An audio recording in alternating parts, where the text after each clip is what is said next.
Okay, so we'll call this meeting to order. We just have one agenda item tonight, which is to look at the revised budget and have a discussion about it. So I'll just go ahead and turn it over to Javier and Miranda.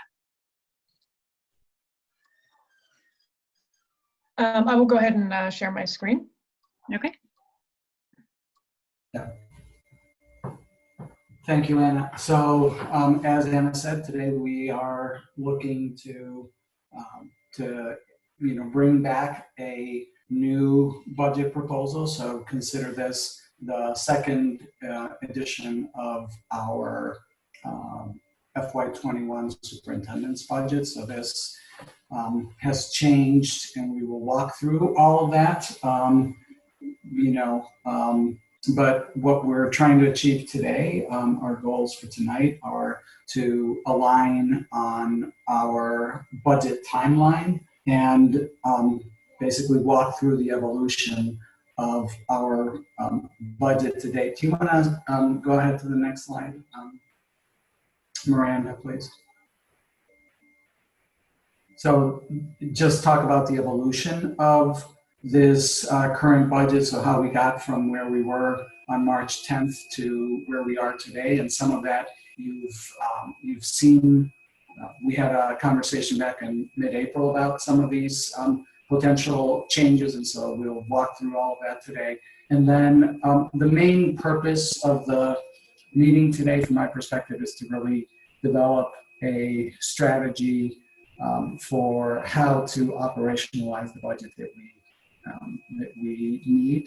So given there are so many unknowns, that there are so many things that we are unclear about how they're actually going to look next year, what I'd like to talk about is, some approach to being able to build a budget that will meet our financial requirements and at the same time give us some flexibility to respond to things as they come up, and also, to be very clear about the purpose of what we're trying to do. So that's what we're looking to do, and I'm going to turn it over to Miranda to walk through the budget schedule, and then we will tag team, although she'll carry the bulk of the responsibility for talking about the evolution of the current budget. So.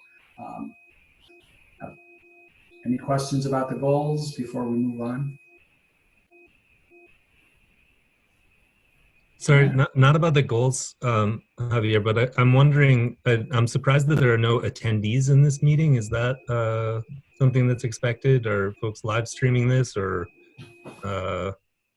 is just no one showing up? I'm just a bit surprised that the number is 0. Yeah, I don't know, Janet. It's open, right? It's open, yeah. There's just no attendees here. Just saying, we had 90 at Parent University yesterday, so. Maybe that's why I'm so surprised. There are so many. Me too. I hadn't noticed that until you mentioned it, so that is somewhat surprising. All right, thank you. Miranda, take it away. Are you guys able to hear me? Yeah, okay. Okay, so we'll start off just by kind of recapping our budget timeline that we've got set up. This is all similar to what we've gone over before, but just put into the standard colorful calendar we've been used to seeing in this process that's now gone on for a couple of months. So today's the 7th. Our next meeting after this in the budget process will be May 14th, and that's the Joint Finance Committee meeting with the city. On May 18th, 19th, and 21st, that's all in one week. It'll be a busy week. We've got the public hearing with the Finance Committee, as well as the Finance Committee vote scheduled. And then the following Tuesday, the next day, budget workshop with the full board, public hearing and first read. And then on the 21st, second Joint Finance Committee meeting. The following week, the day after Memorial Day, will be the school board vote. And then that following Monday, June 1st, will be the first read and a public hearing at the city council level. And then ideally, plan is for a city council vote on June 15th and then the referendum on July 14th to the extent that remains on. So I just want to mention, the way my screens are set up, I can't see all of you at all. So if anybody has a raised hand, just go ahead and shout at me and I'll stop. Okay, so just to start off, you also have the actual budget book PDF in your board materials. Is posted on board docs. I just wanted to start off with kind of the basic bottom line figures of this budget, which is now, I guess, the third rendition of the superintendent's proposed budget, and the second rendition of the revised budget, given all the changes in context. Nothing in here that we've put, that we've actually rolled into this proposal is anything that's brand new. Nothing, at least, that contributes to the bottom line. We've done some reallocation that is new, but by and large, everything that's incorporated into this is something that we've spoken about before in previous meetings leading up to tonight.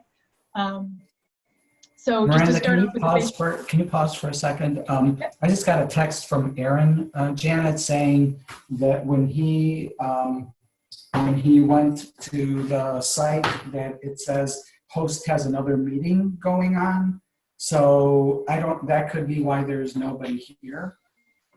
Yeah, I had the same message when I clicked on the link that was on the Google Calendar, but Janet sent me a separate link that allowed me to get in. But the one that's posted does have that issue of the host having nothing.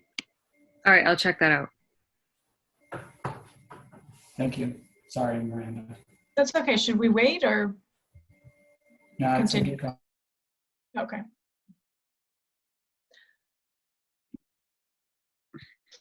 Can you hear me? My audio just did something funny. Folks hear me? Okay. All right, so just back to kind of the basic bottom line figures of this budget. The budget we're now proposing is $119.9 million. It previously, in our most recent rendition, was $122.6 million. It represents an increase of $2.5 million over FY20, our current year budget, and that's about 2.1%. That increase previously was $5.2 million, representing about 4.4%. And as expected, this budget has a 0% school tax rate increase, and that tax rate increase previously was 3%. So just to sort of reorient all of us to how we kind of got to where we are today and this, proposed budget round 3. On March 10th, we had the superintendent's proposed budget presentation. That was basically one of the last days of normalcy prior to all of this COVID-19 pandemic situation arising just a couple of days later. That budget at that time was $122.3 million. 2 days later, at our already scheduled finance committee meeting, that was when a lot had changed. That was when the superintendent indicated his intention to withdraw his proposal to move forward with elementary reconfiguration. So we agreed that at our next meeting, we would come back with a revised proposed budget. And that's what happened on March 26th. And that budget was $122.6 million. And it eliminated the proposal to reconfigure elementary schools. And likewise, funding was eliminated for investments in pre-K transportation, ELL supports, special education caseloads, adult ed staffing, and the district website that we put forth, as well as reducing the investment in the curriculum scale up. And there was a slight change in the budget bottom line. As you might recall, that was as a result of revenue side increases to food service that was part of the elementary reconfiguration plan. So it did not represent any difference in the tax rate between those two budget proposals. They were both 3% tax rate increases. It was just kind of mechanics between revenue and expenses. And then finally, with almost a month and a half later, now we've got a lot more information about how things are potentially moving forward in this new reality. We're coming back now with a third proposal, second revised proposal, and that budget is $119.9 million.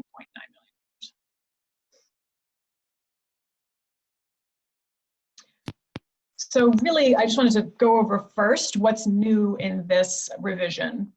So as I mentioned, as we've been talking a lot about, we've targeted a 0% tax rate increase, and that required closing a gap of $2.85 million from our most recent proposal.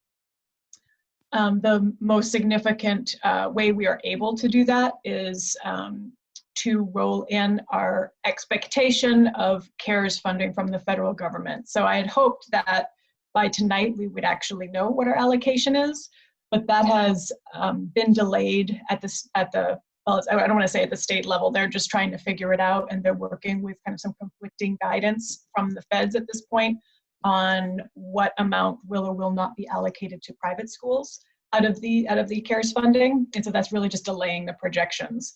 The estimate that we're expecting at this point is about 2 million, slightly less, probably closer to 1.9 or so, depending on how it plays out. But I have to stress, you know, it's not final, it's not official until we actually get our formal allocation. So this is still just moving forward as, you know, with the information that we have. That's the best information that we have right now. We really hope to find out very soon what that final figure is. Miranda, I apologize. This is Malia. I just want to let people know that I'm getting texts from people who would like to join this meeting who still cannot. So just want to make sure people are aware of that if we're working on it. So Gail is a couple people are texting me. I just fixed both board docs and the calendar. Okay. Thanks. Sorry about that, Miranda. Oh, that's okay. Okay.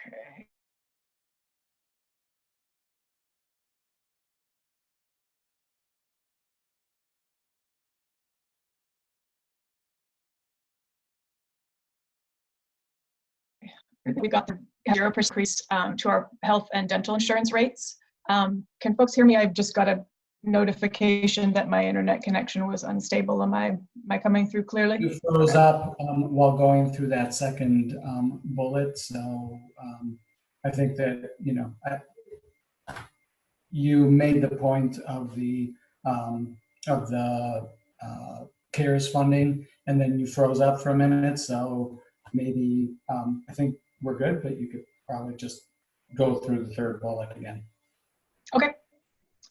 So got some good news this year on health and dental insurance rates. We're going to not see any increases for FY21. I just want to point out that that doesn't actually mean that we have a 0% increase to our health insurance budget for FY21 because of the way that some of the contracts are bargained. So we actually do have a 3% increase to health insurance for teachers and PAA, because essentially what happens is each year, in a given year, if the increase is over 3%, then the cost is passed down to the employee, and they make an employee contribution for that year. And then the following year, we basically make them whole. And so we increase our contribution in the amount that they were paying for the prior year. So basically what the 3% increase is in terms of the employer, or our budget, is really passing that benefit on to teachers this year. So a lot of teachers who make a small contribution to their insurance plans will either make no contribution in FY21 or will make a lesser contribution. And that's what that money is going towards. So it's great. The 3% that is in the budget as an increase for FY21 isn't going to the insurance companies. It's just going back into the pockets of teachers and PAA. So it's good for everyone. And then finally, so that saved us about $650,000 just for context. The news about, because I thought we were potentially in line for 6% increase, and now to go down for 0% for many unions and 3% for others saved about $650,000. And then finally, we made a few other adjustments, which I'll go into in more detail on a later slide, but they relate to debt service, some revenue adjustments, which I had mentioned in prior meetings, so shouldn't be unexpected. Some adjustments to retirement information, or retirements that we know about now, a thorough vacancy review, and some modest non-salary adjustments that really came to light having more time to see how our actuals to date this year are playing out.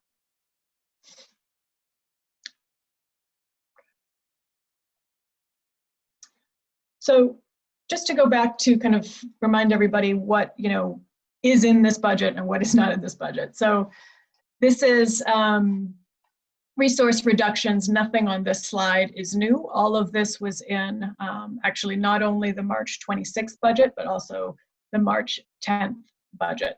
So I'm not going to go into these in detail. We've seen this all before, but I just want to be clear that this is all still included in the superintendent's proposed budget as of today.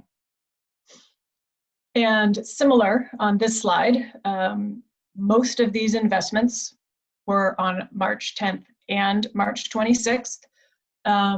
Pre-K expansion, the investment in curriculum scale-up, and also the special education investment in our autism classrooms. The addition, and the only additions to this slide, are investments in nursing related to COVID-19, and the addition of 0.8 FTEs for school nurse, and that's actually 0.3 in one school and 0.5 in another, and that comes to about $60,000. And the establishment of a contingency fund for next year for what are likely to be ever-changing and evolving needs related to the pandemic situation. So all in all, now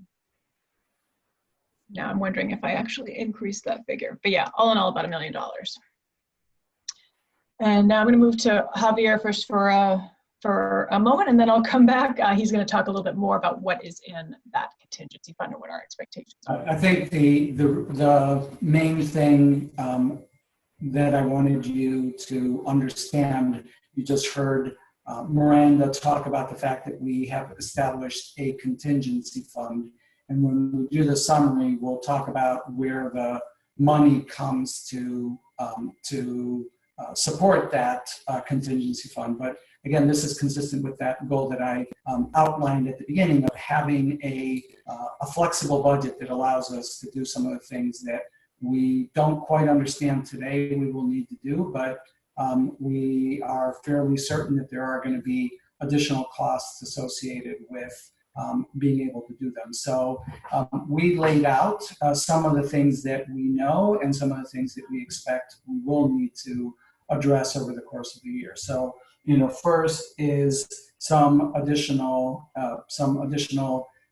money in our operations budget so that we are able to address any space modifications that we need to make, and all of the personal protective equipment that might be needed for both staff and to whatever extent is necessary for students. So I think that that is something, we have a preliminary estimate from our facilities team that is north of 200,000. So that's what we would envision minimally needing for our contingency fund.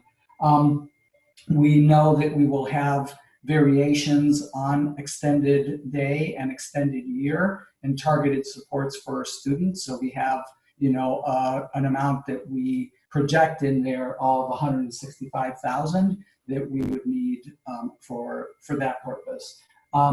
Remote learning costs, both the curriculum as well as the equipment, that's technology that would be needed to make sure that if we were in remote learning, students had internet access and the appropriate materials to be able to continue their learning.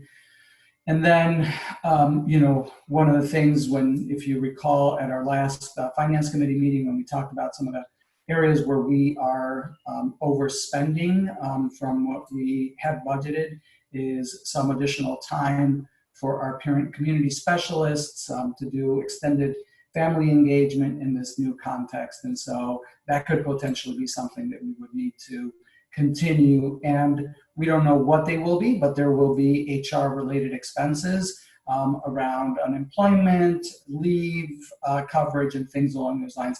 So this contingency fund is really, you know, part of it is spoken for, and Part of it is, potential things that we may need as we move forward. But it's, it's consistent with that spirit of having something that is going to allow us to, respond in a reasonable way to the kinds of needs that are going to emerge as we go into the new school year. And then, Miranda, do you want to talk a little bit about where the funding comes, or you do that through the next slide? How do we? Yeah, I'll do that on the next slide. Okay. We ready to move on? We're good? So my apologies. I forgot for a second that I was sharing my screen, and I think I was throwing different things around on that screen. I'm not actually sure what it looked like on your end, but all of a sudden I realized I was still sharing my screen. There's a very cute cat. Oh yeah, is that right? it's you don't know this, but that's a Portland tradition, is to have a cuddly animal when we're talking about budgets. That makes people happy. Okay, so I do see that Emily has her hand raised. Do you want to take a question? Sure. Yeah. Okay, Emily, Thanks. Go ahead. Thank you. Thanks. Miranda, I'm wondering if there are any long-term implications or issues that we should understand in shifting FTEs to the federal CARES funding? Yeah, absolutely. So, that's one of the things we will talk about towards in the latter half of the presentation. But, it's definitely a concern, and I think we've raised it in prior Finance Committee meetings. But, if we don't get an additional round of funding from the feds next year, we're going to have to essentially, and unless we are able to preserve some of the CARES funding over the course of the coming year, which is possible if we have, depending on what happens with remote learning, if there are surpluses, if we're able to preserve some of the funding, perhaps it could continue for a second year. My understanding at this point is that the expectation is that the grant will run for 2 years, which was not the original guidance. The expectation was it would end in 1 year. It now appears that it will go on for 2. So my hope is we can preserve some of it. But absolutely, come FY22, if we've spent the money and we have FTEs on that, we're going to have to, decide, how we're going to build those FTEs back in the budget. Because really this is a Band-Aid. It's not permanent, and it helps us stave off cuts for a year. But it's absolutely something that we're thinking about and know we're going to have to address in FY22. Does that address your question? And we're going to talk more about it later. So. Okay. And I can hold this till later, but I didn't realize that it was potentially 2 years of funding. Do we have an expectation of the funding level in the second year, whether it would be similar? I'm sorry, I might not have been clear. The funding that we expect to receive this year will have an expenditure window of 2 years. So not an additional amount of funding. Gotcha. That was gonna, that would have been a lot nicer. That would have been great news. So I would have shared that first up, but yeah, sorry about that. Okay, thank you. Yeah. Were there any other questions? Not at this point. No.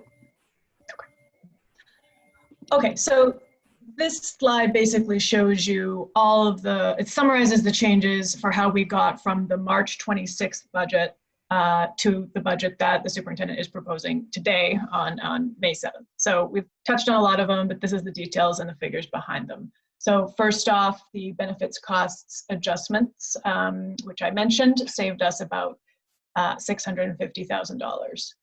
So another bucket of savings is some salary and FTE adjustments. And so I just want to stress about that these FTEs are all vacancies. They're all current vacancies. There's no actual staff member in any of the positions that that the superintendent is proposing to reduce here. So essentially what this is, first up, there's one reorg that this is associated with, so a secretarial staffing at Deering High School. There was just an opportunity to reconsider the way that the staff structure was, and it resulted in, and I don't have to go through all the details, but some FTEs were increased, and some individuals went from school year to full year. And the net change was a reduction of 0.88 FTEs and a savings of about $45,000. But they believe it's a good plan moving forward. So, and again, the actual FTE being reduced is vacant at this time. And then the rest really stem from the fact that, you know, we're undertaking this process kind of now a couple months later than we normally do. And that has really given us more time to see how this year's staffing played out. And so in general, I start this process in, you know, late fall. I think I pulled the staffing, you know, detail to prepare the model for the budget way back then. And so there's vacancies, there's open questions about who will and will not be filling certain positions. But at this late juncture now, almost half a year later, I was really able to go back and scrutinize some of the vacancies that were budgeted that, you know, and I found a few that, you know, had really just never been filled. And so it came to light that those positions were actually not being utilized. So there were a total of 2.7 FTEs falling in that category. Overall, it was a half teacher at Paths. So just the needs at Paths had changed. It was a manufacturing teacher, and that need was no longer there. A half a social worker, which was really, it was not a real position. It was a duplicated budget issue. And so that really wasn't, it's not, you know, an actual cut. It's just more the identification of an error. And then 1.7 vacant ed tech positions that were not being utilized. So just really doing the due diligence there and making those reductions, which netted out to, all in all, the FTE reductions as well as some adjustments to retirements that we know about came to $220,000 in savings. Similarly, with the non-salary adjustments, as I mentioned, we were, you know, we're a couple months further into our current fiscal year, just provided an opportunity to make some additional adjustments based on the way things are playing out this year. 25,000 or so in photocopying based on a new contract we're getting, which came out really good. And then some adjustments to gasoline. So nothing major there, just some modest reductions in our budgets for those for FY21. And on the revenue side, also I believe I discussed this in past meetings, we made an adjustment of $100,000. We reduced the expectation for seed withholding for next year based on the fact that we will be billing less this spring for Medicaid. And so we expect the seed adjustment, which follows 2 quarters behind, to actually be a bit less next year. And additionally, increased EPS for an additional bus purchase that we're making this year. So that comes out to 150 together. And then the biggie, the CARES funding. So the way we are currently planning to utilize that funding is, as Ms. Figdor mentioned, you know, moving existing staffing to it. And we have decided basically for a variety of reasons, but, you know, one just being it's an efficient and prudent use of federal funds to put non-teacher and non-ed tech FTEs on federal funds because the retirement rate is lower. And it's an allowable use of funds because it's COVID related to utilize the funds for custodial staffing. So that was the way we, you know, thought was strategic to utilize the funds in a way that we could do so in a clean manner. And to be frank, there's not a particular rationale for which custodians we put onto the CARES funding. It just, I figured out how many we needed to move and distributed the moves across the elementary schools. I think I've moved everybody from all elementary schools except Peaks, Presumpscot, and Cliff, and that was simply because of the way the numbers worked out. No particular rationale other than that. Was trying to meet a certain bottom line, and that came to 28.5 FTEs, and it's approximately 1.8 million. So we're trying to ensure, you know, based on current expectations, that what we've budgeted here falls within what our allocation ultimately ends up being, which we're still hopeful will be closer to $1.9 million. And then the last change, which is a net neutral change in terms of the bottom line, but a strategic change, is that I recently learned through conversations with the city that, again, this is because we're doing the budget a bit later. It turns out that the way that the LISA debt service, which was bonded in March, the way that the LISA debt service is going to work out is that we are not going to have to make the first principal payment on that until FY22. And that was just the way that the city structured the debt. They were able to work that out. That was unexpected. But I want to stress that that is only a 1-year savings. We will be absolutely making that principal payment in FY22. So we can only really restructure the savings for 1 year. And that seemed like an appropriate place then to place a contingency fund related to the pandemic situation, which is something that we desperately needed, some agility funds to be able to respond to that context moving into next year. So at this point, we're proposing a reduction, 1 year only reduction in debt service for FY21, and reallocating that to the nursing investment, and then $500,000 additionally for kind of evolving needs. And together, the expense reductions. Oh, I'm sorry. Roberto has the question. Roberto has. Yeah, just a quick question, just to make sure of the custodial FTEs that are shifted to the federal CARES funding. That's just a funding shift on our budget. The employees themselves will not notice any difference on their end, would they?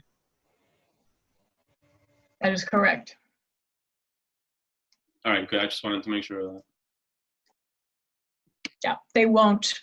Yeah, nothing will be different from them. It's really just a mechanical move on our end.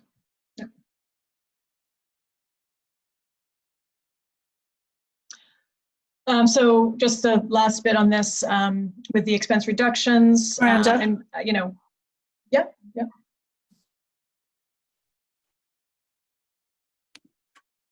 Go ahead, Emily. Could I ask a quick question? Thanks.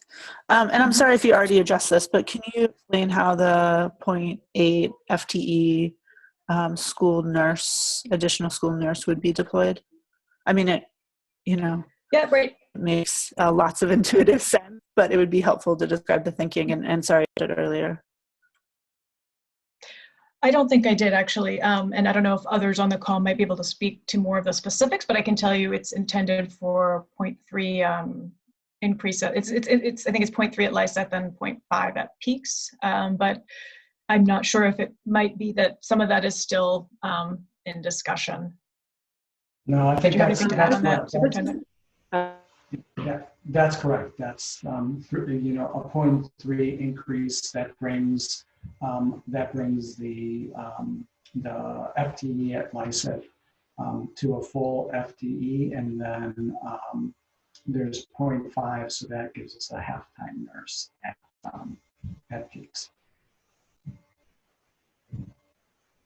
And Roberto has a question. Yeah, and I appreciate that it's not relevant to FY21, but the debt service that is going to come up on FY22, can you remind us of that amount? At least for the LISA project. For the LISA project, how much would that increase our debt service? So in FY22, we will need to revert the amount that we are proposing goes into a contingency for FY21. That will need to be reverted to debt service. And then on top of that, we'll have to pay, I think the principal payment is like $150,000 or $200,000 more than we were expecting that it was going to be next year. So there's going to be an addition of about $200,000 simply to then meet that principal payment that we don't have to make this year. So it'll require in FY22 a conversion of the contingency back to debt service, plus probably an increase of $150,000 to $200,000, plus anything else that we may need to increase, such as for the pension obligation bonds, and of course, anything related to CIP or BFOF construction that we do move forward, but that to some extent is in our control, so it's not predetermined at this point. Okay. And so Thank you. And so if and when we are asked to show our multi-year budget projections, that amount of debt service would be reflected on that? The known amount that I just discussed will be, yes, but I believe it will require, in order for me to put a debt service projection for FY22 at this point, we probably need to have strategic conversations about what our plans are in terms of BFOF construction and also plans to move forward with the CIP. Yeah, so it actually isn't completely predetermined at this point. So yeah, but it will include the small 200,000 or so addition to meet the principal payment, as well as anything. Well, I can talk to the city to try to get estimates on pensions, et cetera, but there's always a bit of a change in that stuff as well. Okay, I'm always anticipating that question will come up when the multi-year budget projections are discussed. Thank you. Yeah. Mm-hmm. So I think all I had left to say on the slide, and forgive me if I already said it, but with the expense reductions, which I should note, it's not necessarily exactly expense reductions. It's a big chunk of it is shifting it to a different funding source. But with the expense reductions that we have listed here on this slide, as well as the revenue increase, we've met the gap of 2.85 million required to have a 0% tax rate increase.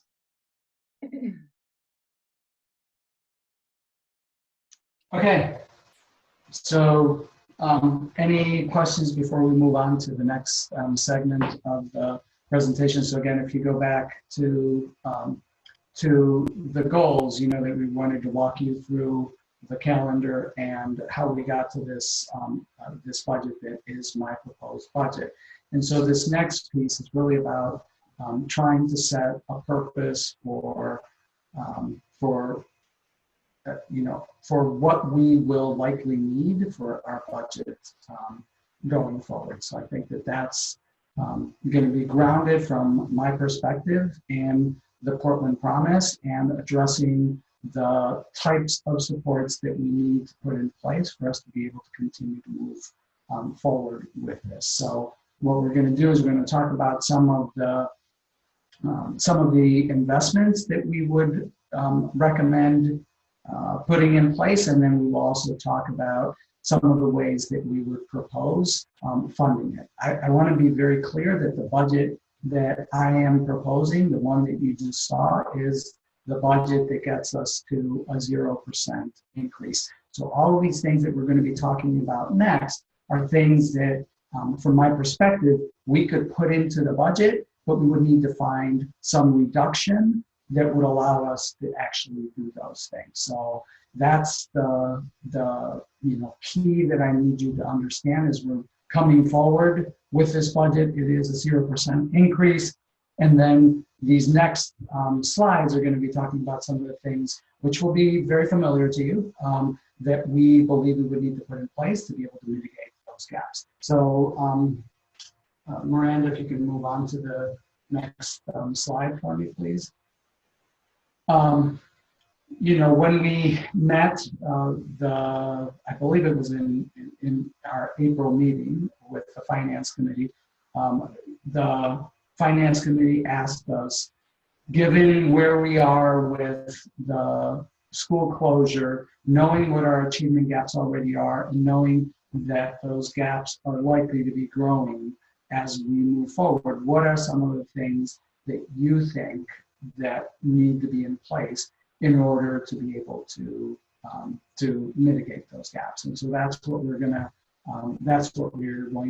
be talking about. So we're going to be talking about investments, and we're going to be talking about reinvestment. And by reinvestment, I mean things that we would have had to pull out of the budget if we didn't advance them in this budget. So things like our Title I funding, which, as you all know, is going to be significantly less this coming year. And so that would mean pulling back resources that are devoted to our schools with the highest percentage of students with high needs. So, that's why we're not referring to those as investments, but we're talking about them as reinvestment. And while we have a broad strategy for how we would go about funding those investments, and we're going to talk about that, I really need your partnership in thinking about how best to move that forward. So that is, ultimately for me, this is what this conversation is about, is having a discussion with the Finance Committee in anticipation of, larger conversations with the board and with our employees about how we actually support some of those investments if we believe that we need to make them.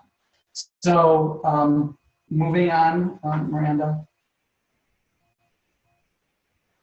So the first set of investments are the things that I just talked about.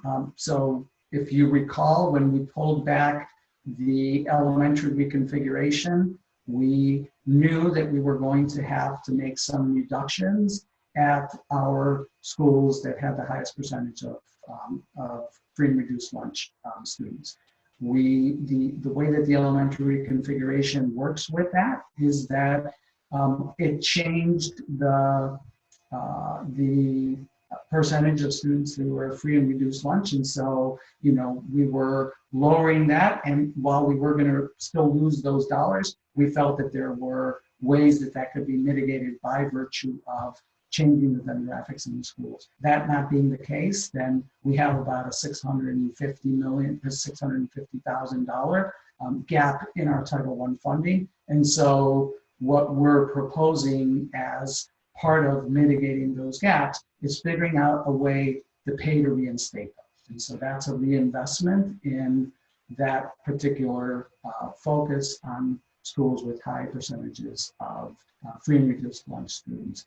And we also put under this label something that is unique to our current situation, which is to increase our access to diagnostic and assessment tools that will help us to gauge where students are and figure out what it is that they actually need, what are the gaps, and how do we structure our supports to help the students.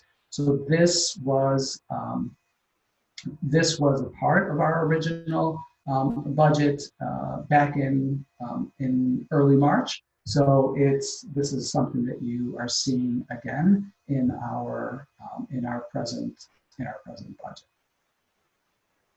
budget. Next,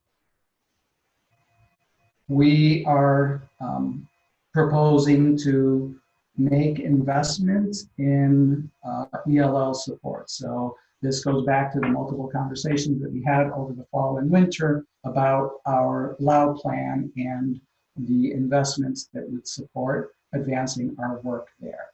The first item on that list is something that we actually had in the March 10th budget, and that we withdrew when we withdrew the elementary reconfiguration. And so that is the level of support that's necessary to be able to serve our students and have the level of collaboration in schools that is going to make accessing the curriculum a reality for those students.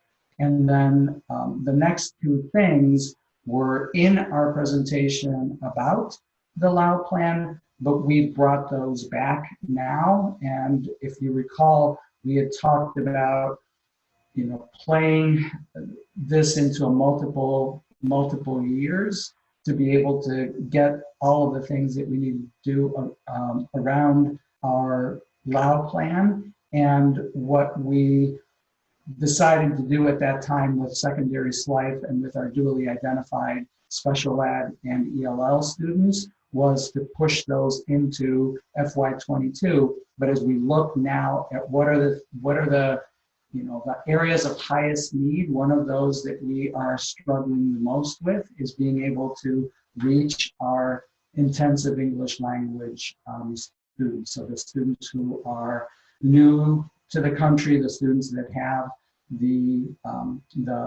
less connection to the school because by virtue of that, as well as some of the most significant gaps. So being able to reach those students and being able to reach our students who are both special ed and ELL has become a more significant priority. And so when we're talking about what are the things that we need to do to mitigate the gaps, we believe that those are the things that we need to move to the front of the line.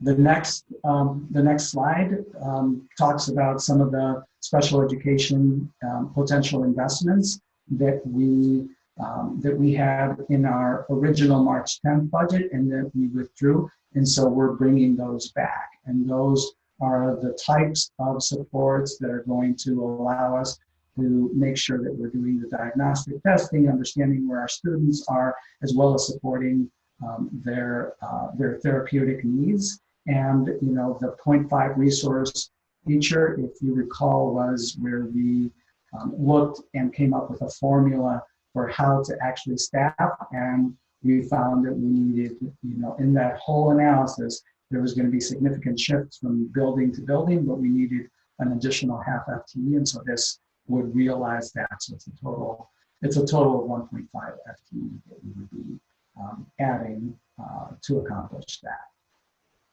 So those are the potential investments, and then Malia and her team have prioritized those in order, and so I'm going to let Malia talk about that and answer any questions that you might have about that.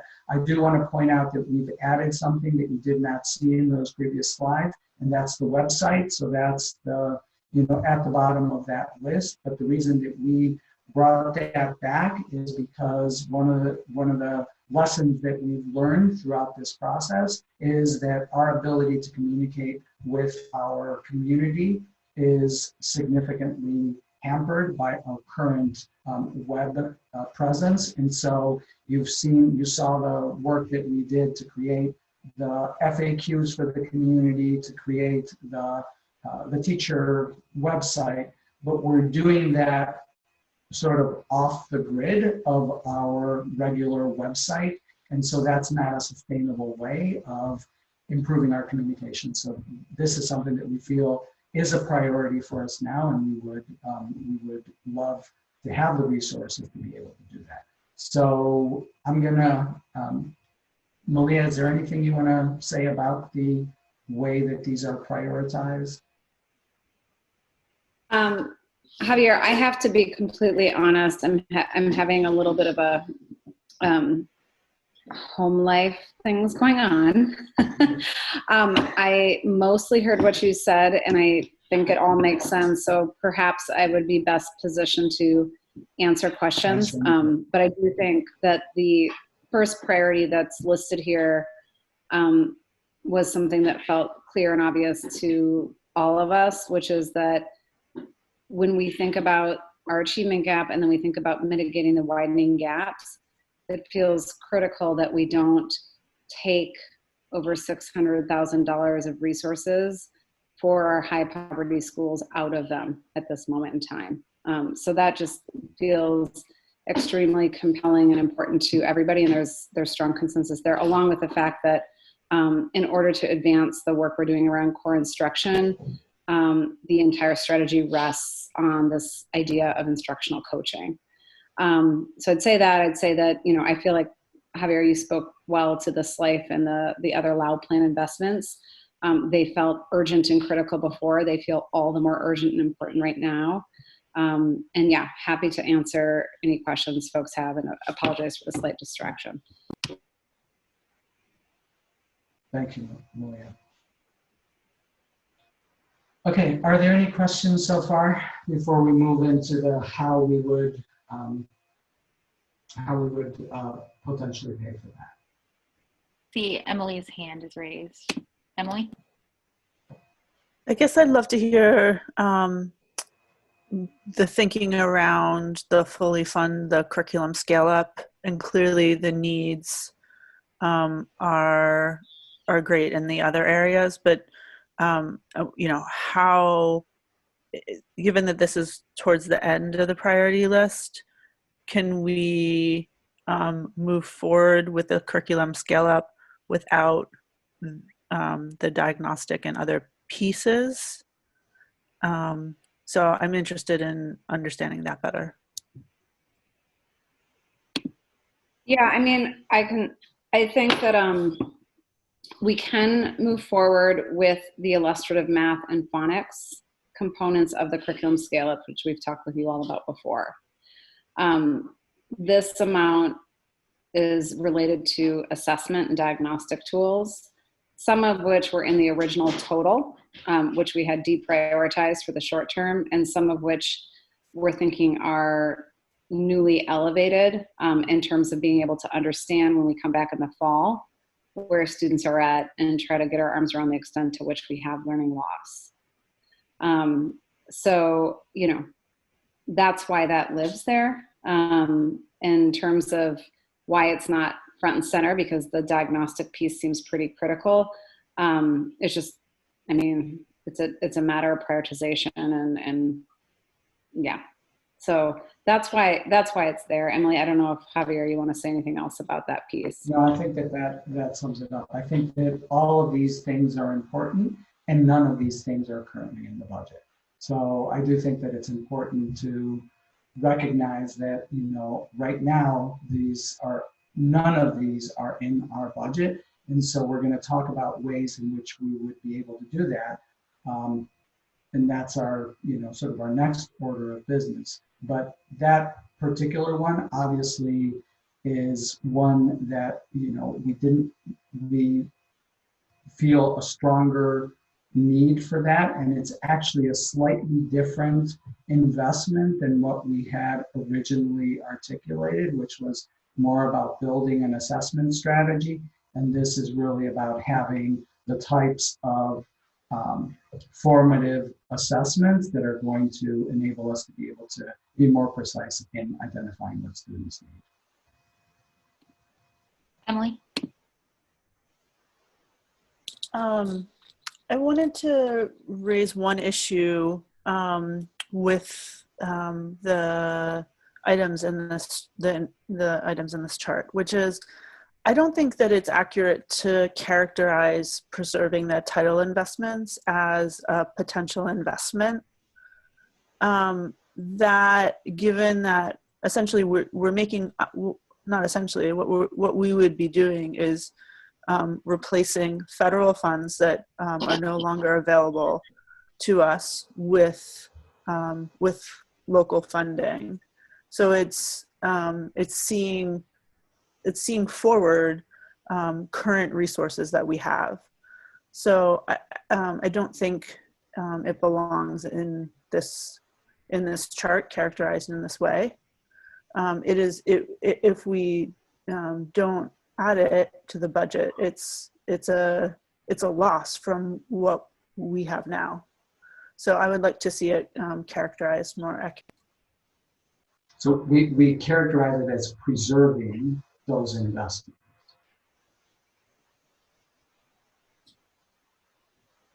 Okay. Go ahead, Emily. Sure, it doesn't, if you're coming to this without the historic knowledge or context, it looks like we're proposing new investments. And the rest of these, everything else in this list are new investments.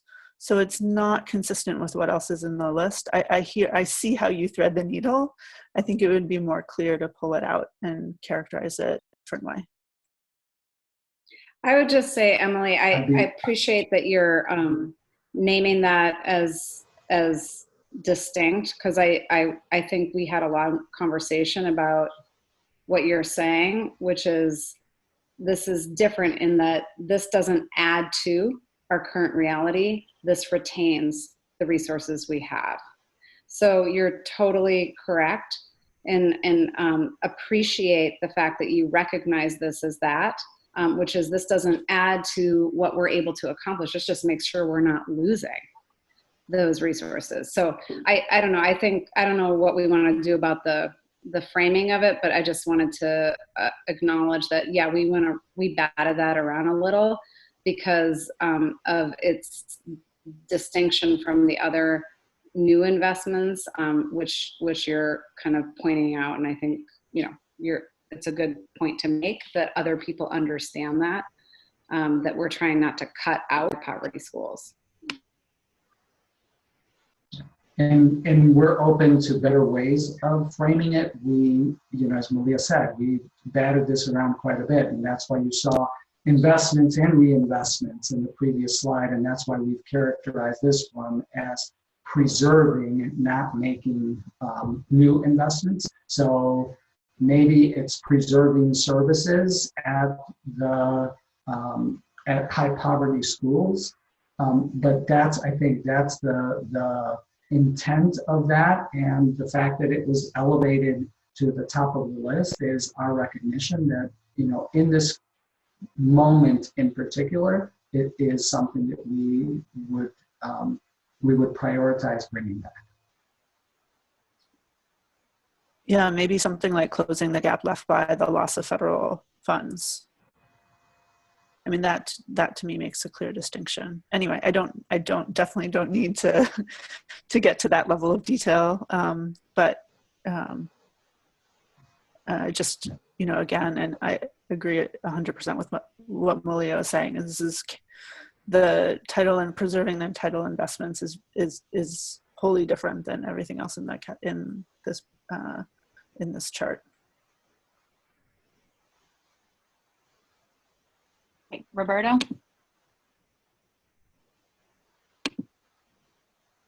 Thank you.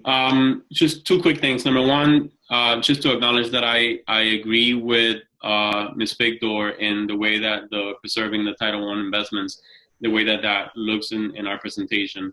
So I appreciate the conversation and the explaining around that. And I wanted to, I guess, bluntly remind the Finance Committee members and board members who are present tonight that what we're looking at and what the superintendent is asking us to do is to find other ways to cut expending so that we can afford to keep these investments and maintain a 0% increase. But, and I'm saying this just so that we're completely transparent, the board still has the ability to present a budget to the council, though the superintendent might not appreciate it, above a 0% increase. So we could ask the superintendent to give us what he would do with, say, a 0.25 increase or a 0.5 increase. And that is our decision to make and how he would prioritize that. Now, we then would have to, figure out, what the response from the council will be at that point. But again, we should not, I recognize this is not a popular thing to say, we should not dismiss the fact that we are capable of bringing a budget to the council that has a small increase where we could not just cut, but also add some of these investments. And the answer to that is probably wrapped up in a lot of political and uncertainty and coronavirus and all these other things that most of us cannot predict how they're going to play out, but it is still certainly within our ability to do that. So I just wanted to drop that in.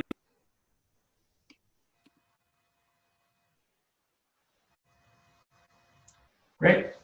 So let's talk about how we can fund it without increasing the tax rate. So you can move up. Yeah, there we go. So it would be through a combination of all of these items. And some of this I spoke to during the board meeting the other night, and so that will be familiar. But one of the things that I have asked I've asked Aaron to work with our athletic directors and principals to identify about $100,000 in reductions to our athletics and co-curricular budget. And so that would come out of both high school and middle school proportionately, and that would be $100,000 that would go towards those towards those expenses that we just talked about. Another one is we have, across all of our units, we have cost of living adjustments built into our current budget. And they range from 2.5% for teachers to 2% for our to 2% for our non-rep to 1.5% for principals and so on. And so, you know, the elimination of those cost of living allowances is one of the ways in which we could potentially pay for this. We want to be clear that we have to negotiate those reductions with our collective bargaining units. So all 4 of the units are aware of this conversation that we were going to have today. So this won't be a surprise to the leadership of any of our collective bargaining units. And I want to be very clear that this is not something that we can unilaterally impose or would want to unilaterally impose. This is, you know, one of the places where we can go to get some of these, some of the resources that would allow us to do the things on the previous pages. The staffing reductions. So we talked about this at the April 16th meeting. We have held all of our vacancies and are currently going through and evaluating which of those vacancies we need to fill right away and which we need to fill a little bit later once we know that this budget is approved, as well as, you know, and looking at those and seeing if any of those vacancies could potentially be closings. We've spent a lot of time on that over the last couple of days, and right now there aren't very many in that pool that I would say are potential closings. So right now this is mainly a way for us to hold our budget, hold our budget down until we actually have a approved budget. So I don't think that that one is going to yield a great deal of savings, but that is one area where we can at least hold off and not make hires or even post those positions for a while. And then the possibility of if we can't make those vacancies that are on hold, turn those into closings, then potentially looking at layoffs and furloughs. So things like increasing our class size would be one of the ways in which we would be able to have some additional position that would allow us to do some of those things that we talked about in the previous pages.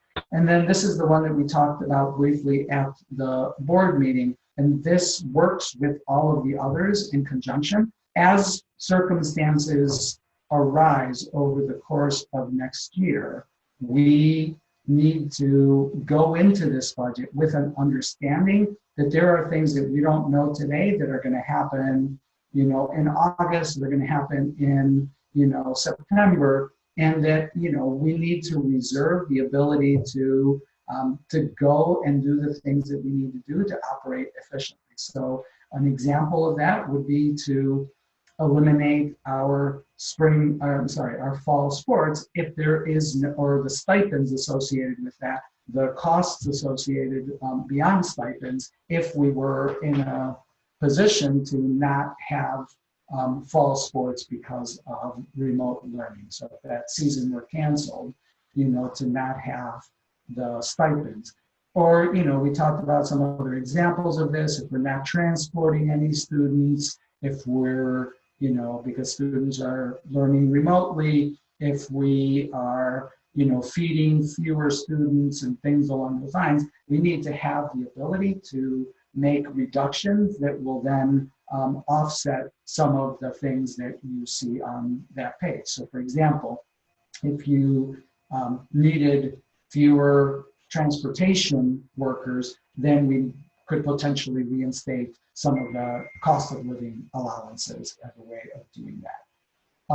So, so that's one of the things that that's one of the things that I think is really important, to have the conversation and have the finance committee and the board understand that we should not be in a position of guaranteeing that the budget that we pass is the budget that we're going to operate with over the course of the year, because that is not, that's not sustainable for us.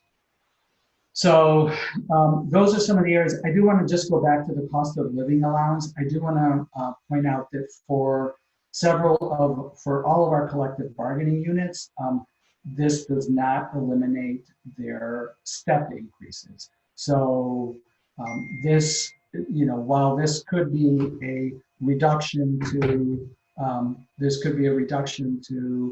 the increase that they would receive, it will not mean that they don't receive an increase unless they are at the very top of the salary schedule where they don't have a step. And for our non-rep employees, so for the staff at central office and in many of our departments, they would not get an increase if we eliminate the cost of living adjustment, because we do not have steps for those employees. So in that particular case, there would be no raise. So I just wanted to make sure that everybody understood that this just decreases the salary increase that they would be due to receive this year. Any questions on that? Okay, so just to name some of the challenges that I think I've already started to touch on, so things like the timing, the fact that we don't really, I'm sorry. We did get a hand. Roberto has a question. Sorry, I'm really talkative tonight. I'm sorry, on the COLAs, on the cost of living allowances, and I'm sorry if I missed it. I was distracted while you were talking, but which of the units are we talking about? Reducing the COLAs? So all of our units, including non-reps, which is not really a unit as in a collective bargaining unit, but all of those units have, I'm sorry, I'll take that back. All but ed techs have a cost of living adjustment built in. Ed techs, when we negotiated the last contract, we eliminated the cost of living increase and instead built larger steps. So with that unit, we would have to talk about doing this differently and perhaps reducing the size of those steps. So that's the way that we would approach conversations with them. Okay, and then you mentioned that they are aware that we're having this discussion tonight.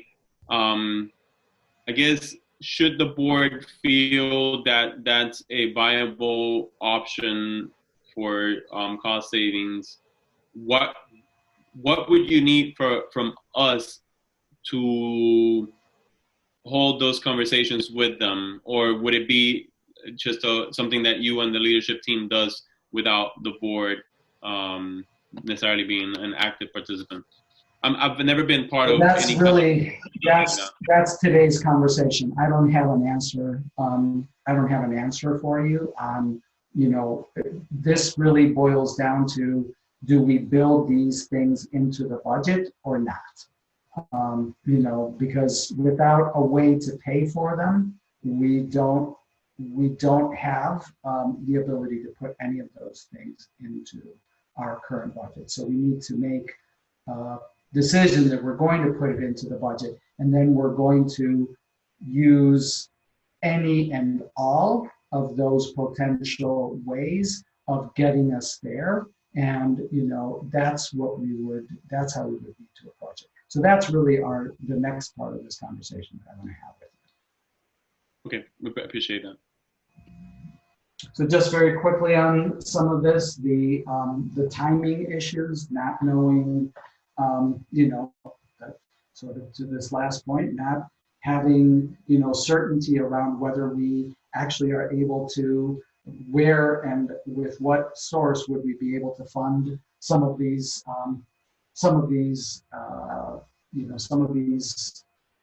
investments, as well as uncertainties about when we return to school in the fall and how do we return to school in the fall. There is always the potential for the state to reduce funding once the school year starts.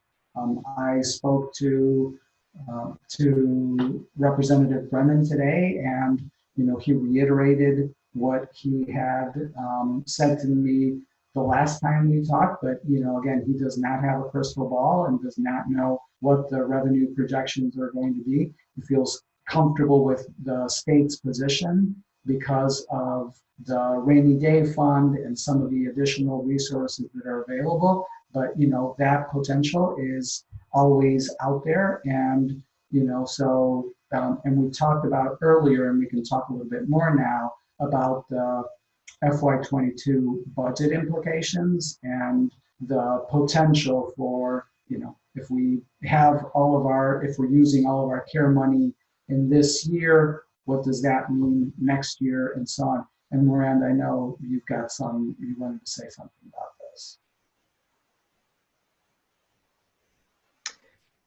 Yeah, I mean, we actually covered kind of most of the points that I was going to make with Ms. Figdor's question, and then with Chair Rodriguez's question about debt service. But basically, we all saw the wedge figure earlier in the fall, right? So it turned out much better this year than expected, but all I can think about right now is that wedge returning for FY22 in an even more fierce way, potentially, with everything that we still had to contend with we still expected to contend with this fiscal year coming back to haunt us, potential reductions to state funding related to our valuation and the prospects of state funding actually continuing to go up as expected and as discussed earlier in the year. I don't know if that's so likely anymore. So, I just think, we were already expecting to lose state funding in FY22. I think this makes that even more likely. So the latest projections I had done just pre-pandemic were $2.5 to $3 million, again, for potentially losing funding next year from the state. So I consider there to be three buckets really to think about. The state funding potential losses are standard maintenance of effort increases, cost of living, debt service, et cetera, which we covered. And then we have now the addition of $1.7 million of basically our budget off general funds on federal, likely to have to be moved back. Of course, we have choices about what to do in FY22.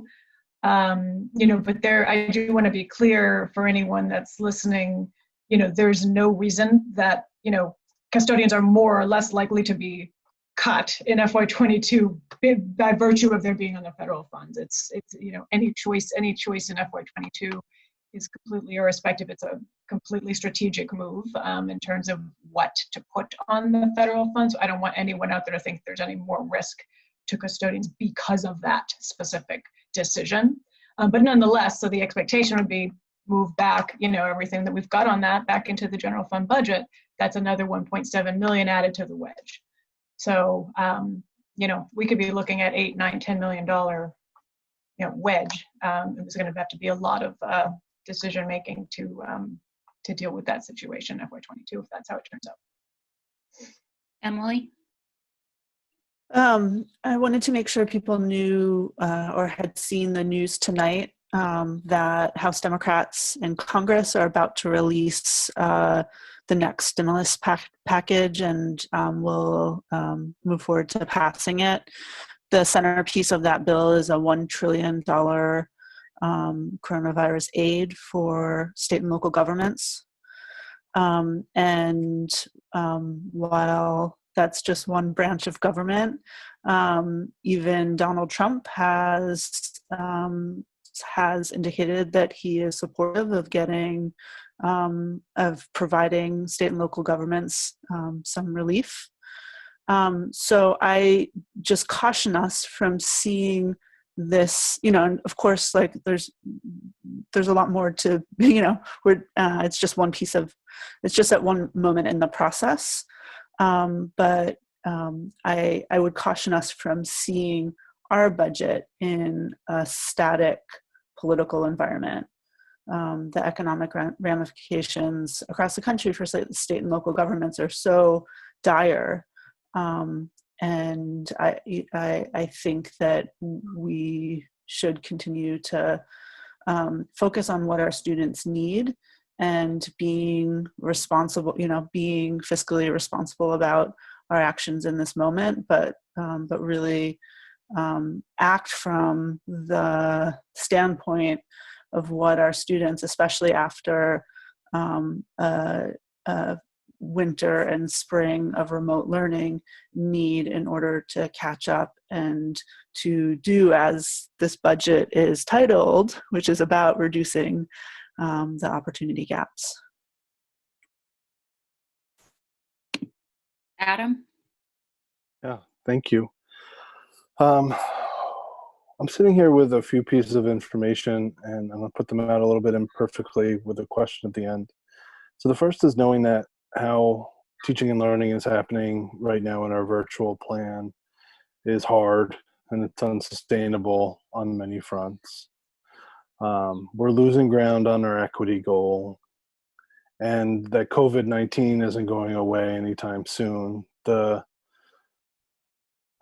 threat of being infected by COVID-19 is not going away for 12 to 18 months, whether a vaccine is developed or herd immunity occurs. And so we'll continue to look for reopening plans and other things that exist within that reality. But the bigger reality is we're 12 to 18 months from COVID-19 not being the threat that it is today.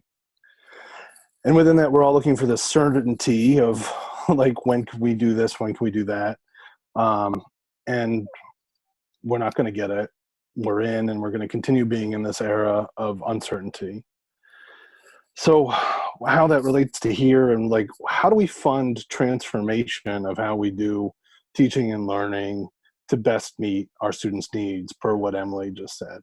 What does that look like? Because I feel like we're trying to maintain a status quo that isn't getting us to where we want to go anyway. And if we're not going to do transformative work like now, when are we going to find the will and the opportunity to do that work? So that's what I'm sitting here on, and what I'm curious about, what I'm not privy to, what conversations are happening, or if that just doesn't seem viable from other people's perspectives. Thanks. Javier, I'm happy to jump in, or do you want to answer that?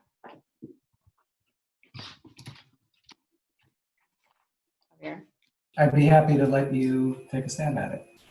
Yeah, I mean, and definitely build on it, and Aaron as well. But I think, I guess, the conversations we're having are aligned with what you're talking about, Adam. And so we're talking about the situation, both in terms of how do we mitigate the widening opportunity gap, and how do we use this moment to think differently and creatively and take advantage of opportunity to advance our system toward a teaching and learning system which genuinely serves all kids.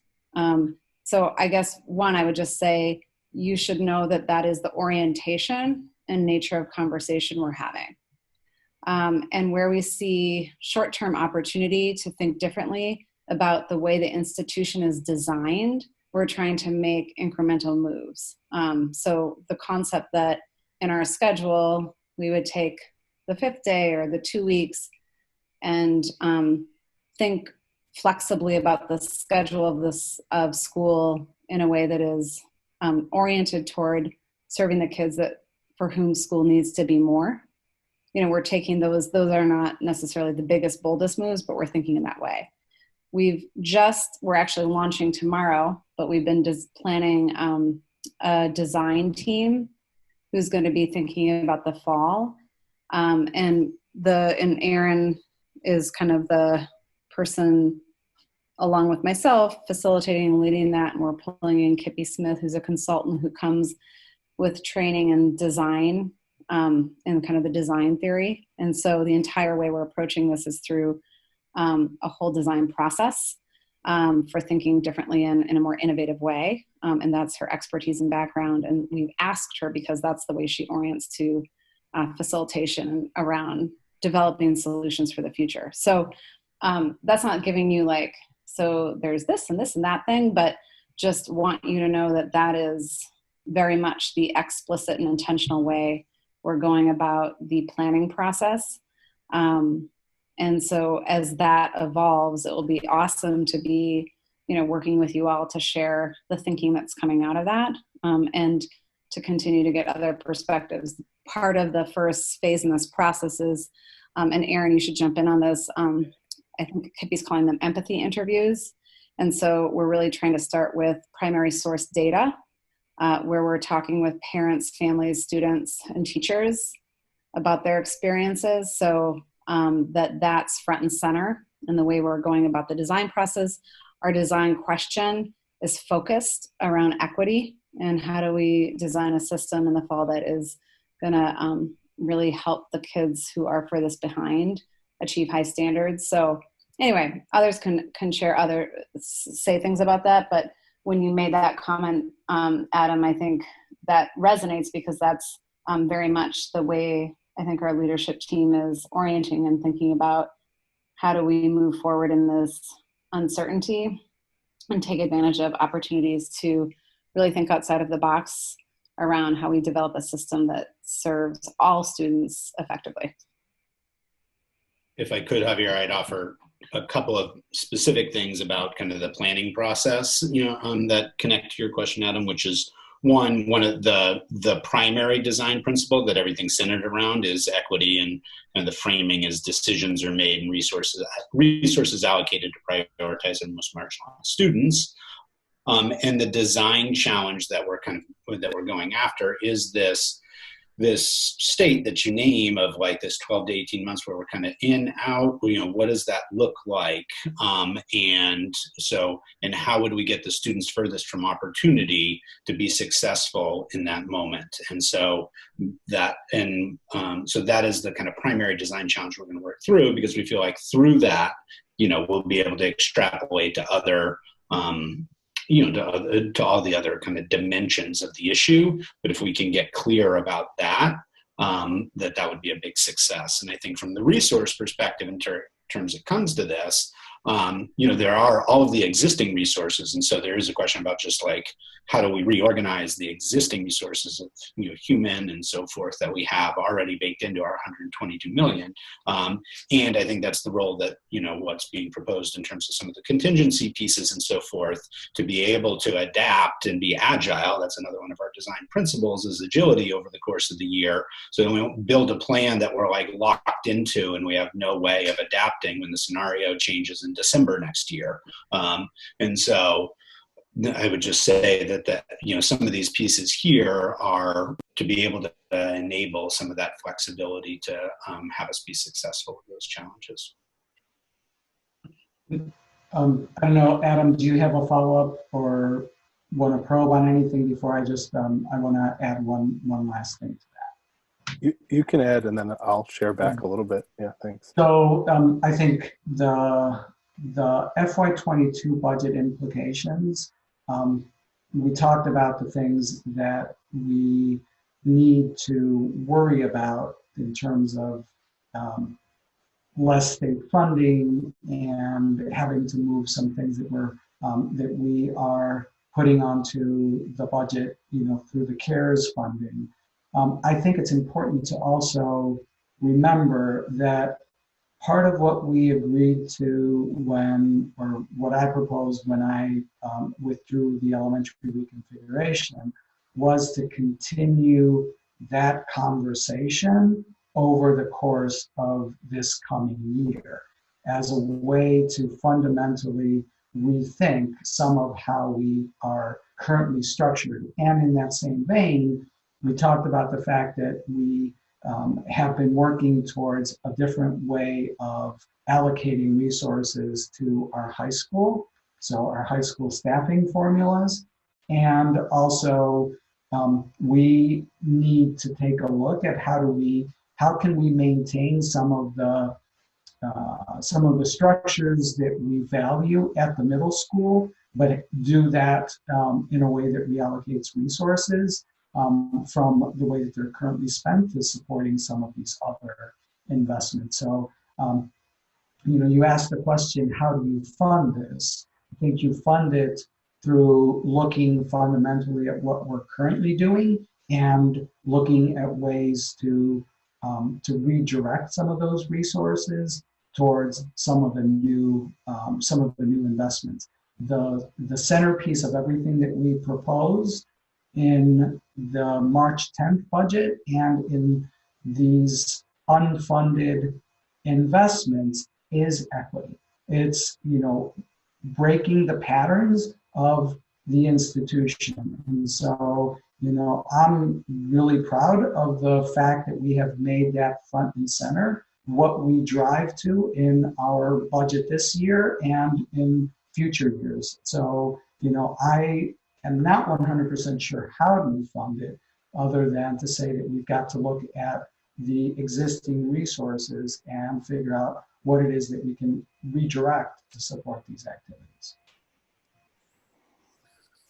Yeah, thank you all for the response. And yeah, Javier, I mean, seeing the investments, the holding on to the positions that are currently funded by federal funds and making sure we don't lose those, the other investments in staff, I think those are done no matter what. It's how they're deployed, I guess, is part of where, are we doing a status quo model or are we doing something transformative? I'm really encouraged to hear what I heard about the design process. I would love to hear more information about that. If you have a design brief, if you have documents that have your design challenge and your principles and whatever you've done is you've designed your design process, that would be really fun for me to dig into. I'm a geek about that and I like the design thinking process. And I'm curious about the choice to be incremental, though. And when I think about like some of our district's, values, particularly around courage and creativity, I'm curious if can you even do those incrementally, or do we have to be all in or not? It's a rhetorical question. I don't expect a response, but I think we need a certain posture as a district right now that is courageous and it is creative. And I'm hearing the ways in which you're doing that, and I don't mean to minimize those, because that's you're doing that. So any way I can help amplify that and help bring others along in a journey of transformation right now, I'm here to do that. And I hope that we can not only accomplish, what we're talking about,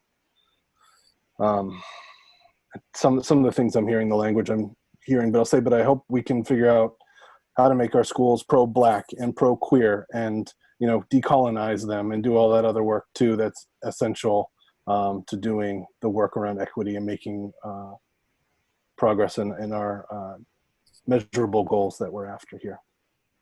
Thanks for the conversation. Roberto? Thank you. So I wanted to just follow up on Adam's question and comments there, just for whatever it's worth, to add that I am also encouraged by hearing that you guys are thinking, quote unquote, outside of the box.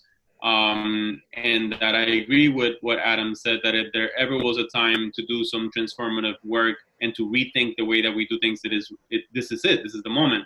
And I completely recognize and acknowledge that that why things have to be done incrementally, because there's so much that we are currently doing that does work, but it is tied to other things that we might want to do differently. So we do have to be thoughtful about how we move forward. But for whatever it's worth, and as another board member, and maybe this brings some sense of support to Javier's leadership team, I too agree that this is a time for us to be thinking broadly and as aggressively as possible, so that whatever the new normal becomes, that we can take advantage of it if that ever becomes an option. So I just wanted to add that in. Any other hands right now? So I don't see any. So Emily? Sorry, I'm not sure if this is the right time, but I would like to share at some point before we close out the meeting my thoughts on where I would like to see this budget go. So I think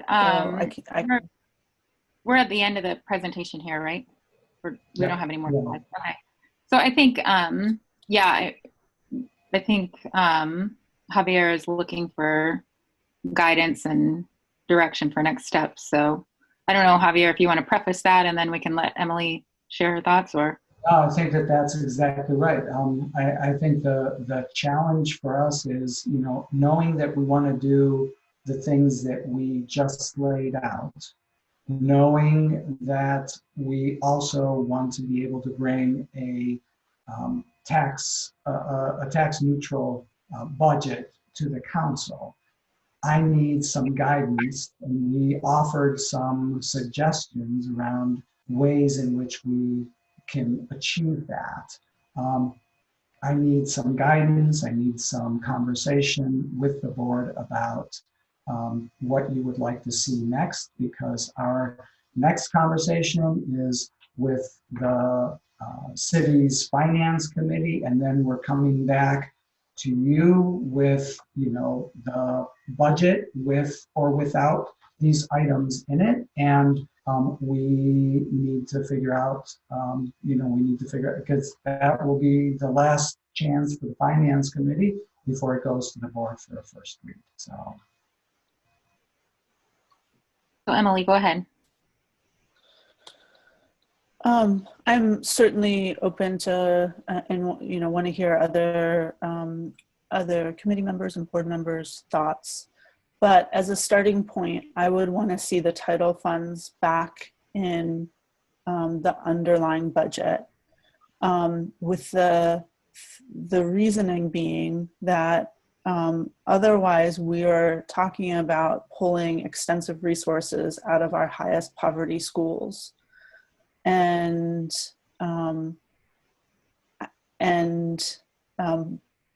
that seems, given our goals as a district, it just seems absolutely untenable as a place for us to be.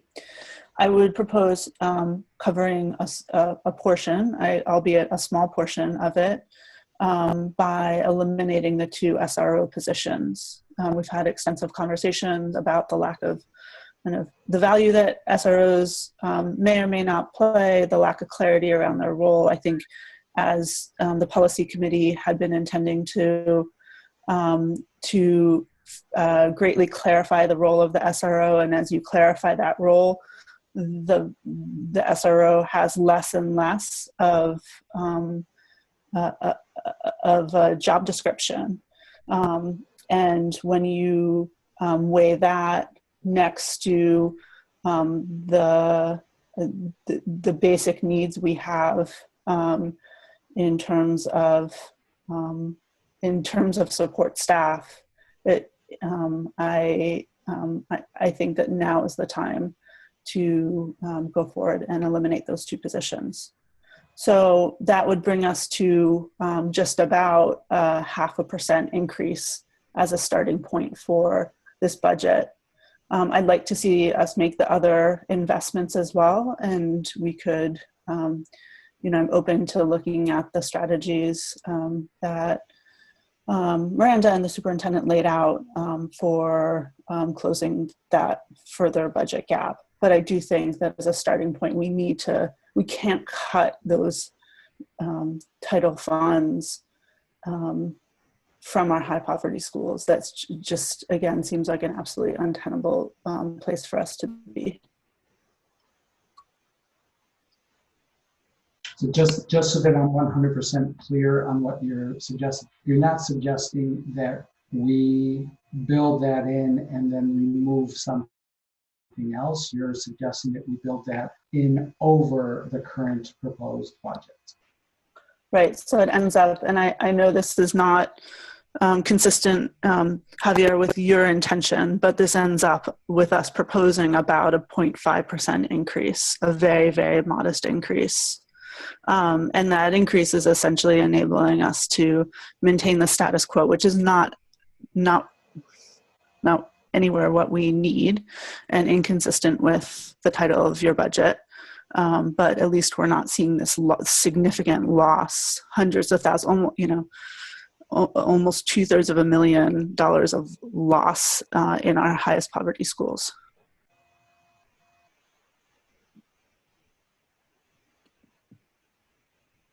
Tim, I think you're next. Yeah, thank you. So I'm curious about the sports stipends. I think in my mind, sports is one of the least certain things about next year, and it's uncertain. One of the things I really appreciate about what's being presented tonight is the contingency fund. I think we need a lot of contingency. We need to have a lot of flexibility and agility, as has been mentioned here. And I'm wondering how that might work if it's uncertain. I certainly, if we're in a situation where those co-curricular programs can go forward next year, I think that they're tremendous opportunities for students and well worth the money that we spend. But I don't know, every time I get an email that says, the spring sports stipends need to be 100%, despite there not being a season. I can understand that position for this year, being that, this whole thing came out of the blue. But that's not the case for next year. We know that there's some non-zero chance that we're not going to be able to participate in sports. And so I think we need to be, I think it would behoove us to be clear with our coaches that if we're not going to have a season, then we're not going to be able to fund those positions for next year, and that we need to be able to reallocate that money towards other things. And I know that's very difficult. My neighbor across the street is going to be a senior, plays soccer at Deering, and he would probably be heartbroken to hear me even talking about this way. But I think the reality is we're only a few short months away from fall sports, and it seems to me very unlikely that we're going to be sending kids across the region to play contact sports against each other. So I'm curious about how that how we can factor that into that uncertainty into the budget. That's where I need some guidance from you. We did a couple things, and you saw that in one of our slides. We talk about just the straight out. I've asked Aaron to work with staff to eliminate $100,000 from that budget. And in addition to that, if we don't have a sports season, I want the board to understand that would be an area where we would make reductions, in the same way that if we're not, having field trips or transporting students to school, that also pushes us in a different direction around our staffing. If we don't have 800 students in our schools every day, our cleaning needs are different from what they are if we have 800 students walking through our school. So there will be the need for us to be responsive to those circumstances. And from my perspective, that's why we talk about all of those different ways in which we would pay for those as any combination of, because we don't know what that combination is going to look like until we're actually in the situation of opening school and being remote or being hybrid or being, normal or whatever it may be. And the needs are different depending on what opening school looks like. And that's where what I absolutely wanted to get across today is the need for that flexibility and an understanding that, we may have different staffing needs in our transportation department if we're transporting 5,000 kids to school than if we're not transporting 5,000 kids to school. And so that could potentially mean furloughs of staff when the situation calls for it. I don't think I can raise my hand, or I don't seem to see where I can. Is it okay if I jump in and just make a follow-up comment on that? Sure. I just want to make sure everyone thinks again about the multi-year impact, though, as we move forward, and just recognize that there is a bit of a difference, between a potential 1 year furlough or not paying stipends for 1 year, and then replacing that with some sort of perpetual add that is going to compound the challenge for FY22. So it's just something that we need to distinguish between, as we're talking strategy related to these things.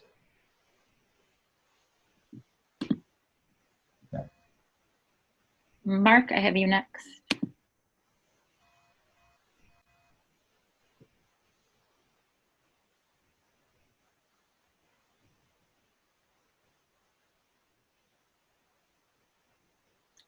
Mark, if you're talking, we can't hear you.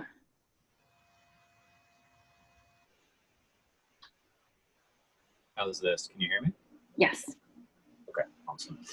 So yeah, just starting with the prioritization and then of the investments, potential investments, and then potential areas of reallocation. I'm fine with that. And I'm fine with it as presented. And then my question to you, Javier, is what are your thoughts on a tax increase of 0.5% as suggested by member Figdor? How do you think that would be received in your conversations that you've had already? I don't have a prediction or an insight beyond what Chair Rodriguez or Anna may have. In fact, I would suspect that they have a better sense of the rest of the level of willingness to entertain that kind of a budget. I think that's that's the council's role, and I can't predict what that will be. I think obviously a 0.5 is worse than a 0 and better than a 3, but I don't know. I think we'll find out when we meet with them on the 14th, and depending on what we're presenting on the 14th, we'll have a better sense. Okay. With that being the case, then I'm fine with. I didn't mean to cut you off. Go ahead. Well, what I'm saying is that, yeah, I'm fine with exploring an increase of 0.5% as suggested by Member Figdor at this point, just to see where this goes.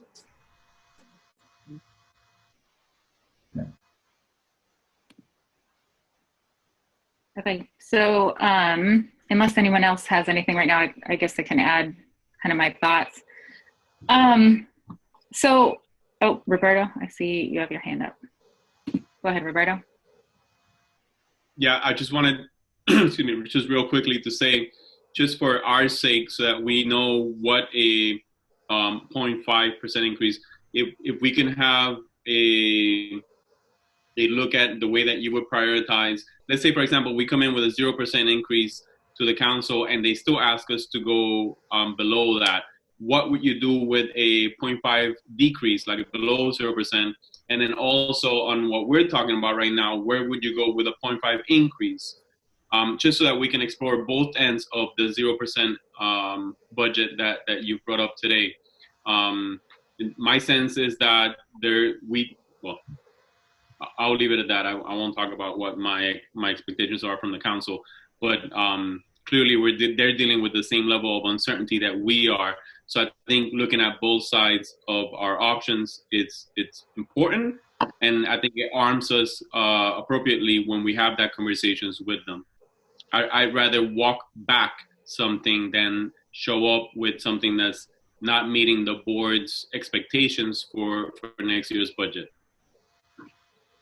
And so I think I can attempt to answer that. I think you saw our prioritization. First order of priority would be exactly what Member Figdor discussed. So it would be adding in or preserving the investments at our title schools. So that would be our first order.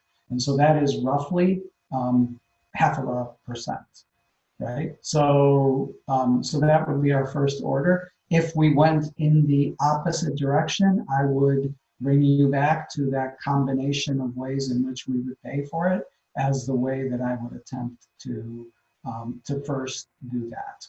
So it would be by, trying some combination of, reductions in athletics and, renegotiating existing cost of living adjustments and, vacancies that would not be moved forward and things along those lines as the way of doing that. So that's the way that I would attempt to address that.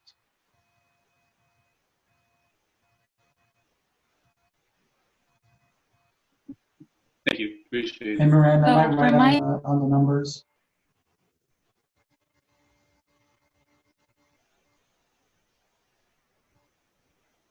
I didn't catch whether you included SROs in that, but what Ms. Figdor presented with, SROs budget about 150,000, taking that out of the, or offsetting some of the title increases with that reduction, I would concur it's roughly 0.5%. Anywhere in the ballpark of $450,000, $500,000 worth of an increase is about 0.5%. So I was not including the SROs, so we would probably be short by, by a certain amount, 150. Ish, yeah.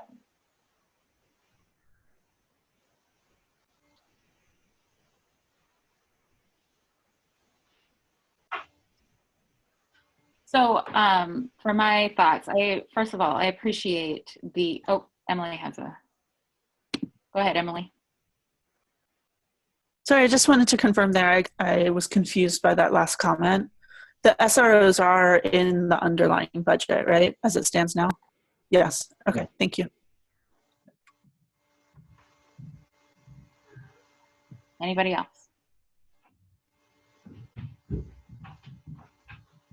So I appreciate the way that this has been brought forward to us, and I think as Roberto said, the outside of the box thinking.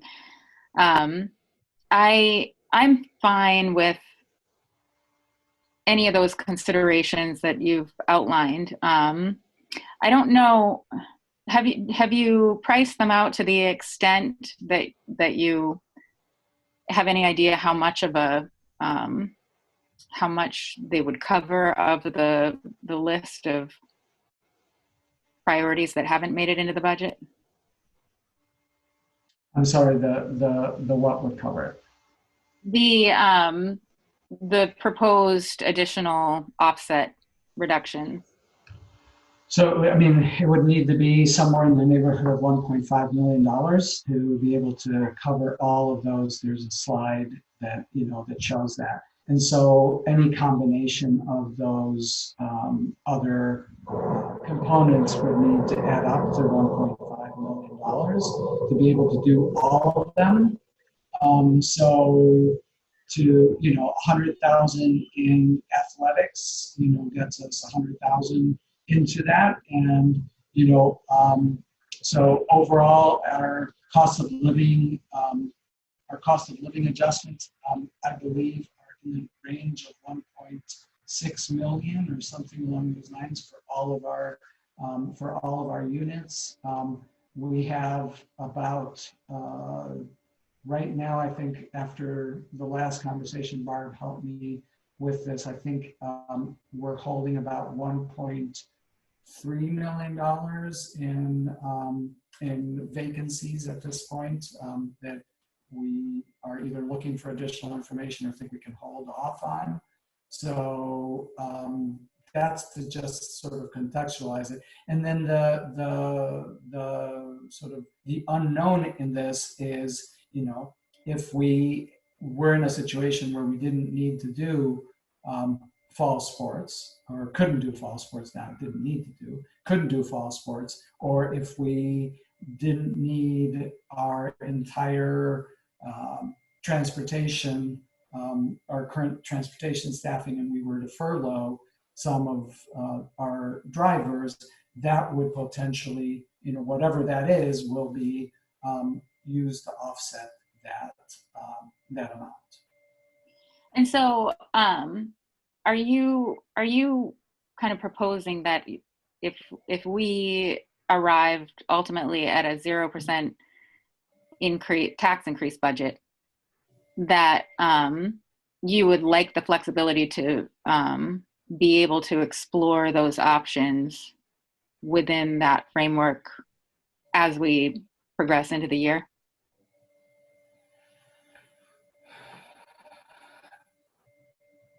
Yes, and at the same time, we need to build a budget to bring to the community that is, you know, unfortunately, they don't let us say like, well, we're going to do a little bit of this, we're going to do a little bit of that. So if we're going to have those things in the budget, we're going to need to have a funding source for them. And otherwise, we won't have them in the budget, and we'll need to see how things evolve, and do we have an opportunity to have layoffs and things along those lines as the way to fund them. But that's obviously, that won't let us plan and hire for those programmatic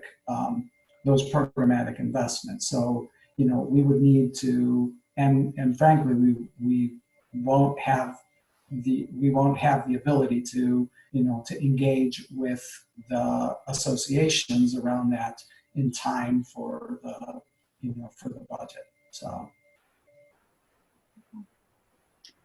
I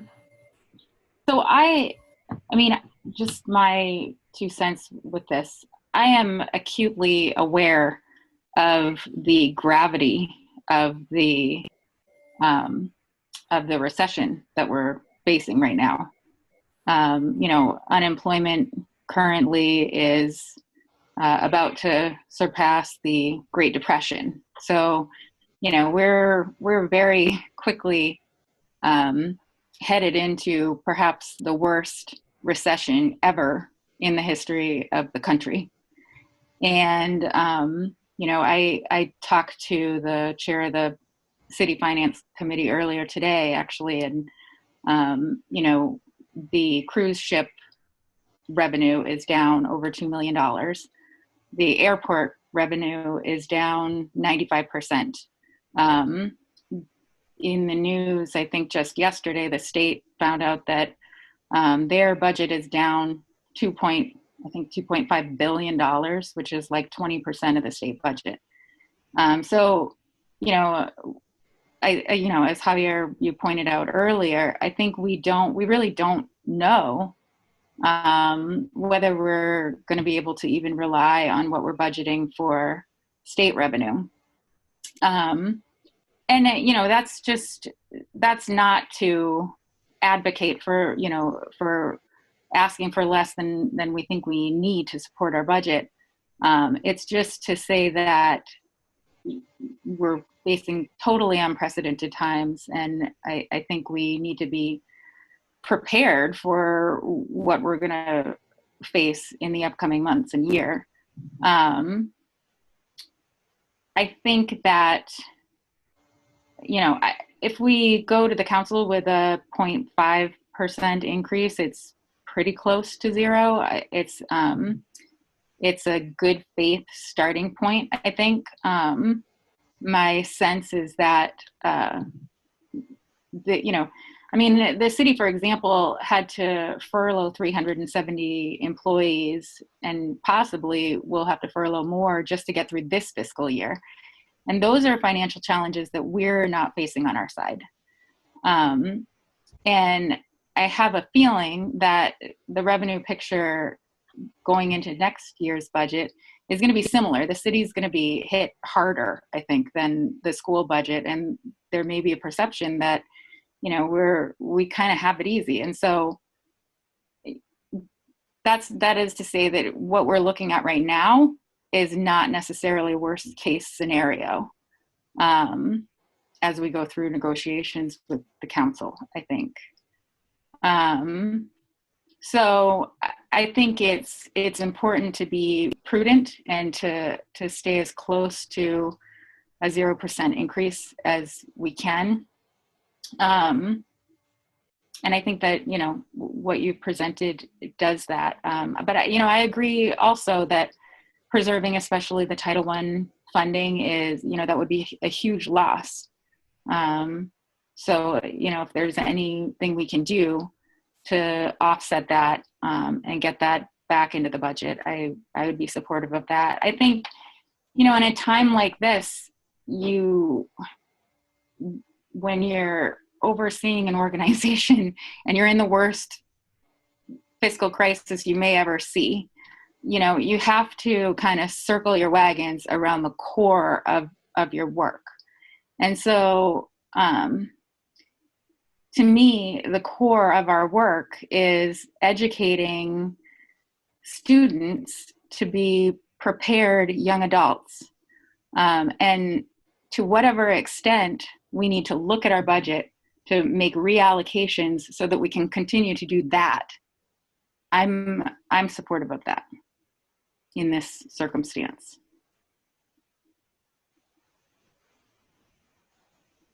I think that's all I have to say. I see Adam has his hand up. Go ahead, Adam.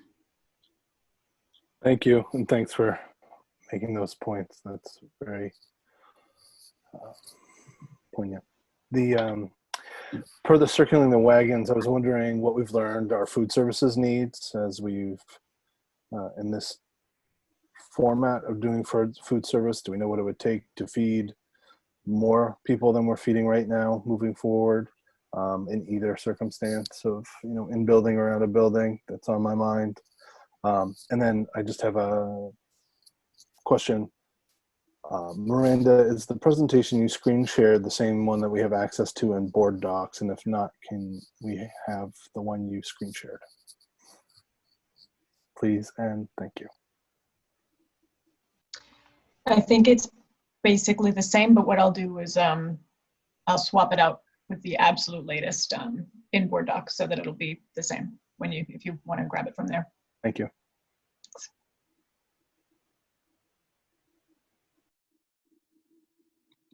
So when we go to the finance committee next week, does it make sense to bring two versions of the budget? One with 0% increase with the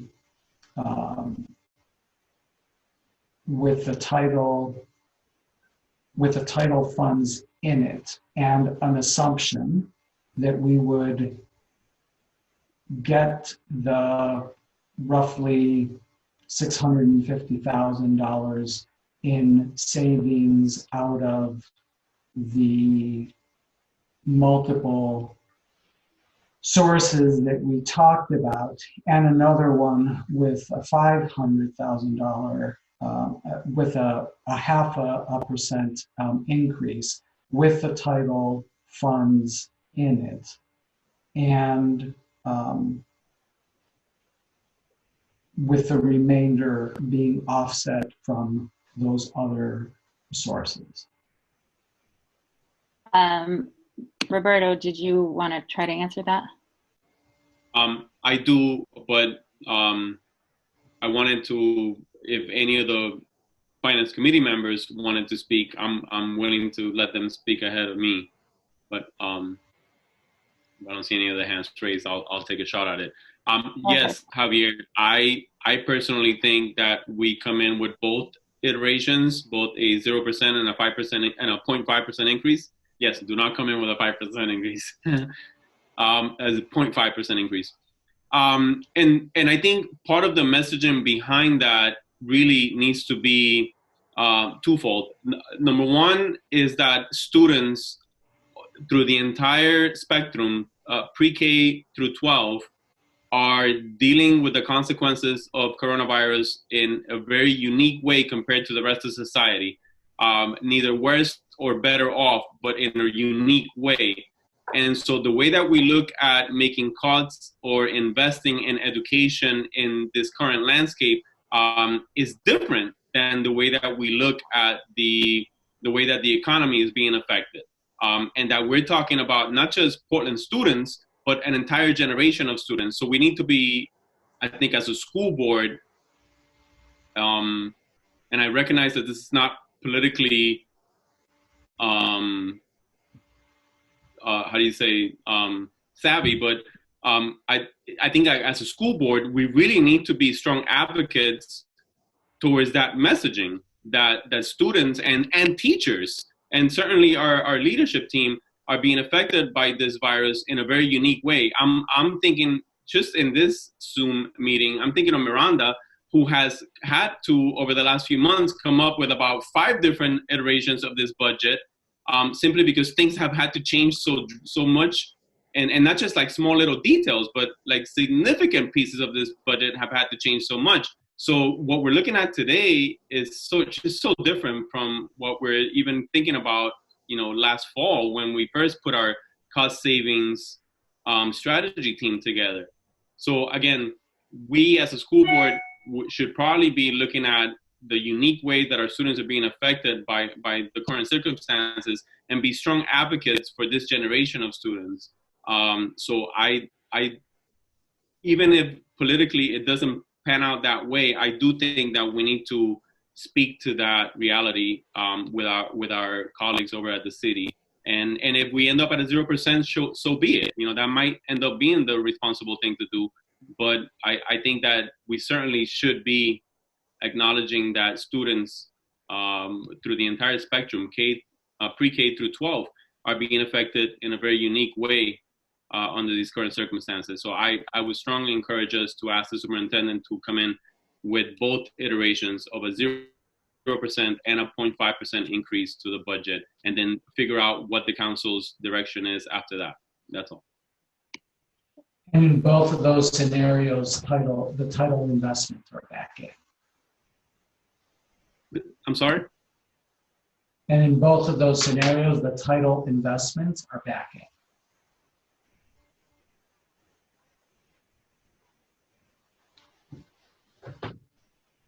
So in the 0.5, just to be clear, in the 0.5,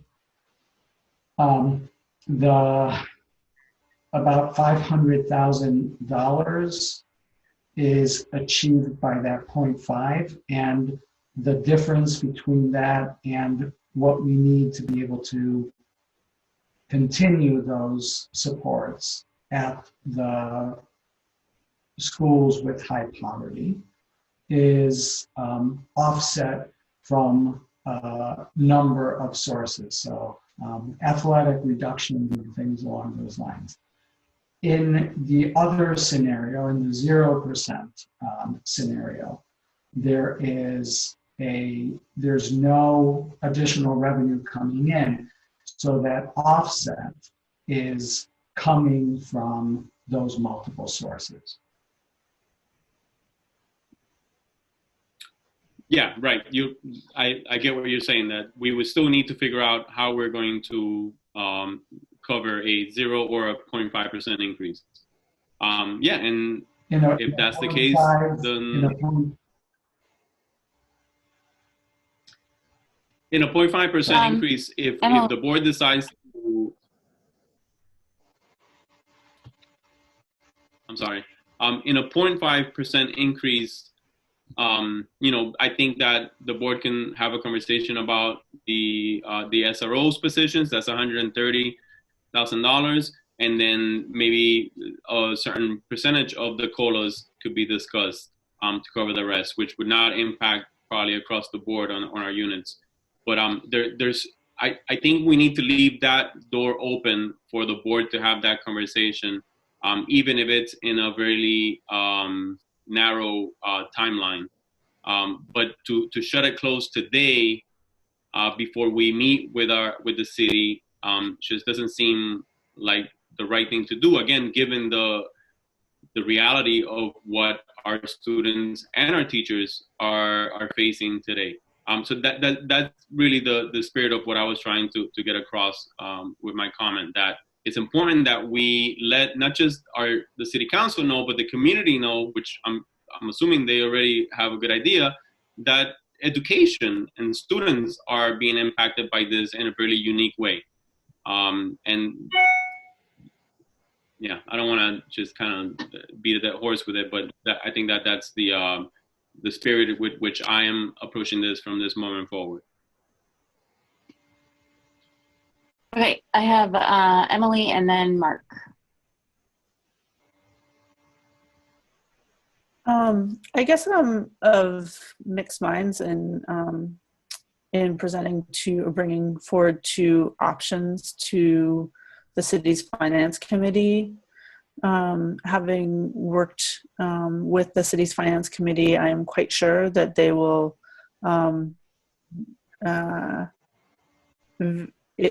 if we bring them the option of finding reductions, making cuts in our budget to fund the closing, finding money to close the gap in terms of loss of state funding or title funding, that they will ask us to do that. So I guess I think that we should be more clear about what we're trying to accomplish and move forward with bringing them 0.5% increase, where we hold harmless the investments that we currently have, including in our highest poverty schools.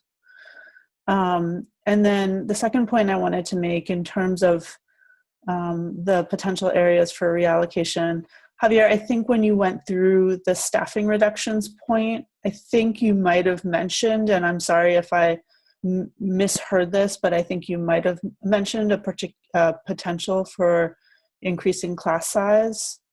And if that is at the elementary school level, I would not want to see that included as a potential option.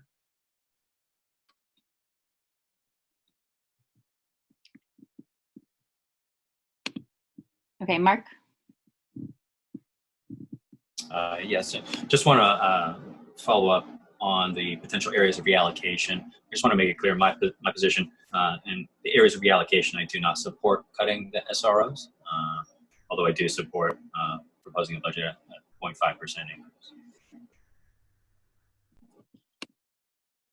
Okay, so as to whether we should put forward two budgets, I think Emily is right. If we put forward two and we say, okay, here's one where we've found all the offsets we need, and then we put forward another that says, here's one that's the same budget, but it's a 0.5 increase, they're going to go with the first one. So, I mean, if we really want to push the 0.5 budget, it's not going to help us to have the other one. But I think maybe the way we do it is, we just kind of let them know where we are. That, the superintendent presented to the finance committee a 0% tax increase budget, that the finance committee deliberated that and came to this is as much as we could kind of get to in the finance committee, and that's a 0.5 increase. Does that make sense?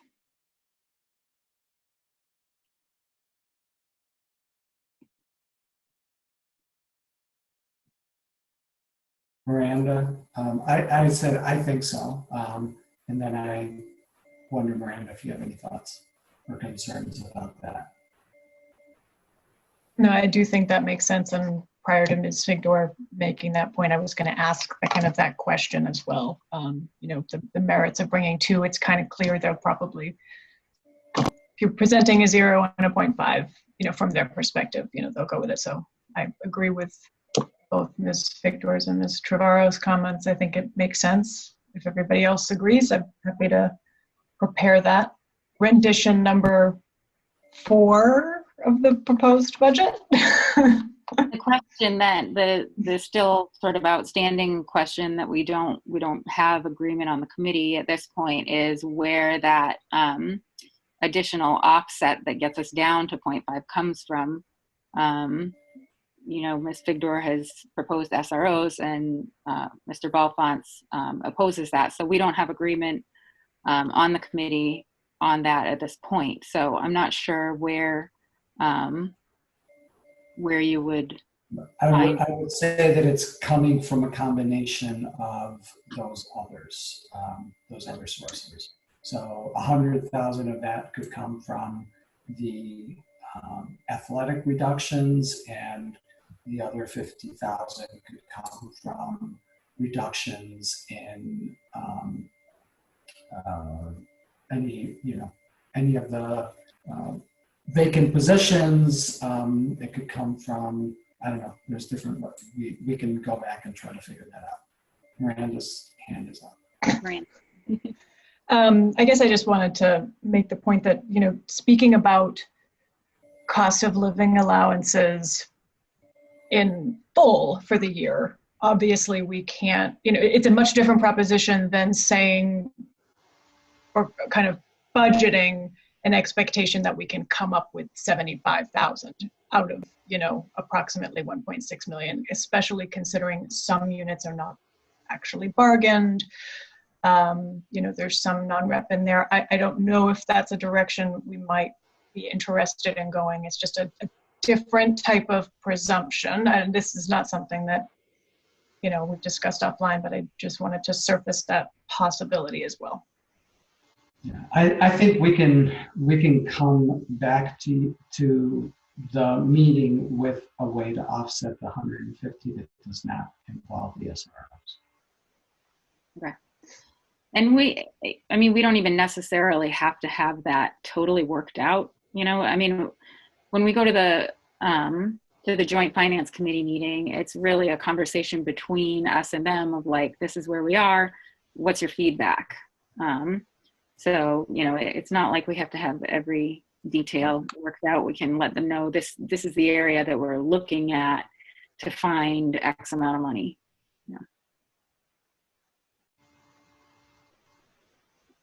Yeah. I think the other way that I was thinking about it is that we could use have the 500,000, we could have the title funding in and reduce the amount that is available for the contingency. So, we would have a $350,000 contingency instead of a $400,000 contingency instead of a $575,000 contingency. And those numbers obviously don't match up, but whatever the delta is, I think that's the other way that we could approach that. Well, the concern I'd have there, and I suspect the city would potentially point out as well, is that then we would be replacing again a one-year savings with a perpetual add. So that would concern me a bit in terms of offsetting that particular investment. Yeah. I'm just thinking in terms of how we would get there by next week. Yeah.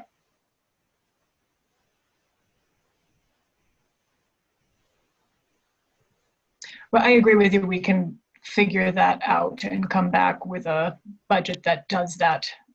It's not a huge leap to get there. So we can figure that part out and enroll it into a new proposed budget.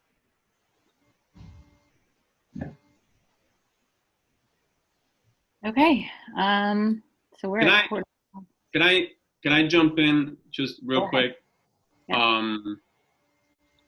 And I've been, and I'm sorry if this doesn't come out in a polished way, but we gave the leadership team as a board leadway to make a discretion or to make a decision on cutting the stipends for the spring coaching jobs based on the level of uncertainty that we're looking at right now, and that it looked like the smart decision. And so I'm a little bit, and I shouldn't use the word disappointed, but I am a little bit disappointed in seeing the hesitance in cutting the SRO money, acknowledging that they are not part of our continuity of learning, so they're right now not being utilized. But yet, looking at the board asking for a 0.5% increase towards next year's budget, there seems to be a little bit of pushback to go that route, even after acknowledging that that would be a multi-year savings, that it wouldn't just be a one-year savings. So I want to, and I might be in the minority here, I want to push again that the $130,000 that we're reimbursing the city for the SROs be considered as an option for realizing savings that will get us close to a 0.5% increase. That's it. I mean, personally, my personal view, I'm okay with SROs being an option. But I mean, I also am, I very much defer to the staff that we hire to make the best decision for the district and their professional opinion. So, you know, when it comes to priorities on either end, investments and cost savings, I think, you know, I guess I put a lot of deference in, you know, your opinion, Javier, Miranda, the professional staff that we have hired to make those decisions. And I think from my standpoint, and I know that I differ in this with some of the board members. I find value in the SRO role. I know that our principals find value in the SRO role. So I am reluctant to just, you know, to have that be something that we do without a full, you know, without a full vetting. I would really be concerned about doing that. I would not be concerned, again, in the context of an established budget, I would not be concerned if we were in remote learning all of next year, entering into a conversation with the city about, you know, furloughing those officers, or having those officers, you know, be on the city's payroll doing the city's work, because, you know, we would not be using them. So I would, you know, I would have no hesitation about that.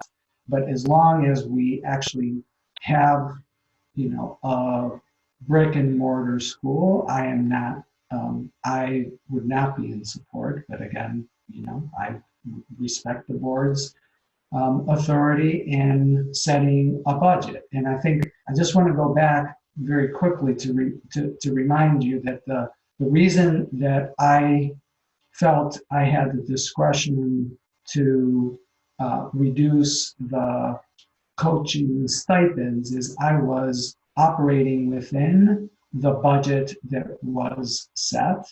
And in this case, we're setting the budget. So I think that there's a significant difference between those two instances. So having said that, again, if the finance committee directed us to remove the SROs, I think that, you know, we would be we would obviously do that.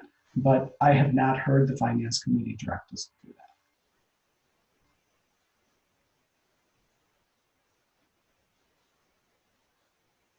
that. And, once the budget gets out of the Finance Committee, it also then becomes the board's budget, at which point amendments can be made as well. So, Emily?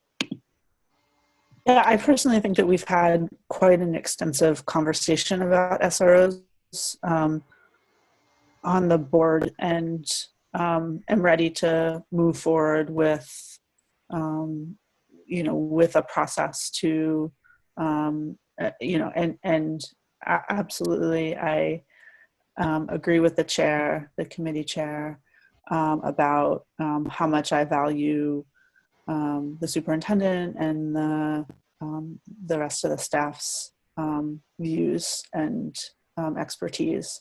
But I am comfortable on this issue going forward with the decision to remove the SROs.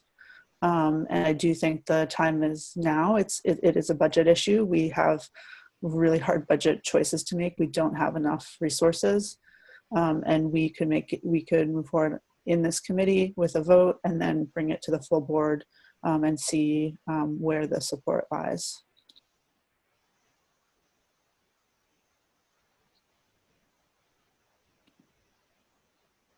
Could we go to the Joint Finance Committee meeting with sort of the overall, here's where we landed at a 0.5% tax increase, and here are the options that we're looking at to make up the difference, and include SROs on that list. Mark.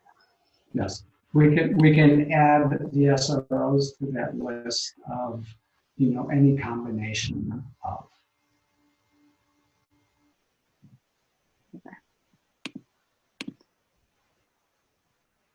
Mark. All right. Yeah, as far as the SROs go, we have not had conversation about the SROs as a board. We've talked about the use of body cameras, not the SROs themselves. And that's a different conversation to have. And from what we did hear in the conversations about cameras, we heard support from the principals. And so I think it'd have to be an extended conversation, I think, outside of the budget. That's my thought as far as the SROs go.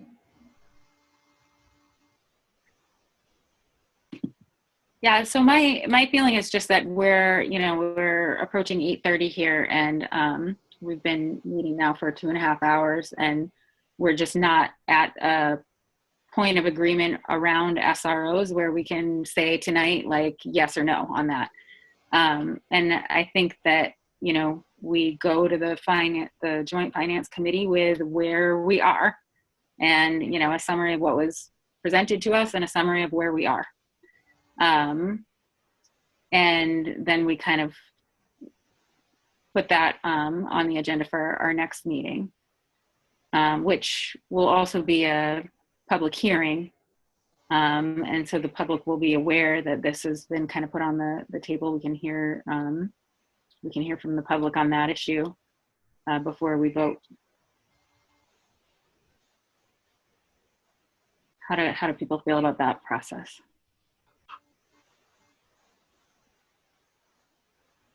I think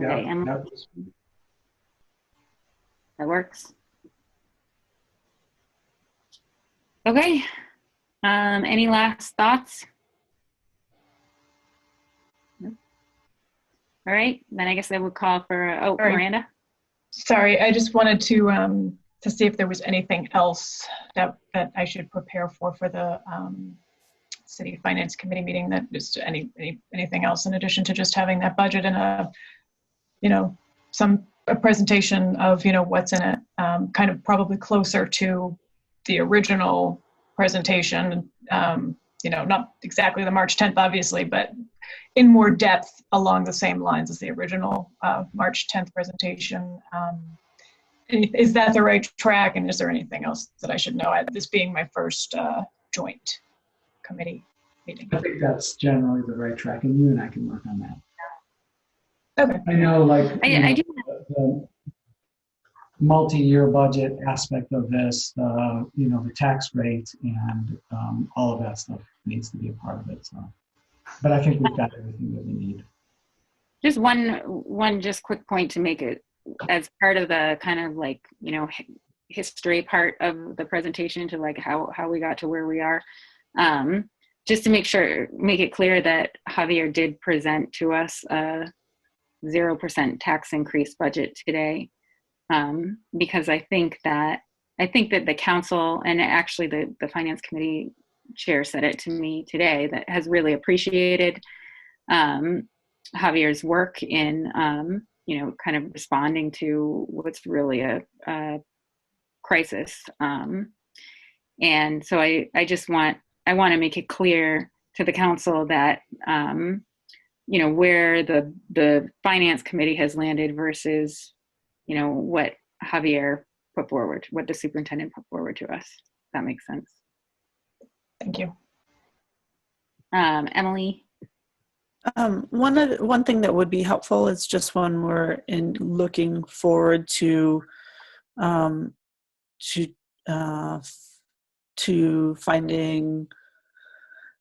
figuring out how we might fund the rest of the investments, getting a sense of what small adjustments to the COLAs might add up to would be really helpful in terms of better understanding that piece of the puzzle.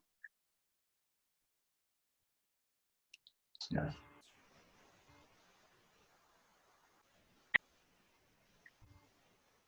And Miranda, do you want that now? Because I think off the top of my head, I can tell you that 0.5% in the combination of COLAs is somewhere in the neighborhood of $230,000 or $213,000. I don't remember, but it's something in the neighborhood of $200,000 for 0.25%. Is that right, Miranda? If you want to go, I think I had looked at it originally as 0.5% from each unit, but of course each unit is starting from a different place. So I'm not sure if it would be like 0.5% everywhere, because in one unit it might be going from 2.5 to 2 and another 2 to 1.5. I don't know if we'd want to look at it exactly that way, but I think it was in the vicinity of 300, but I can actually pull it up easily, but I don't want to keep us here either. Yeah, I'm looking at it now. It's about 300,000 for 0.5%. So.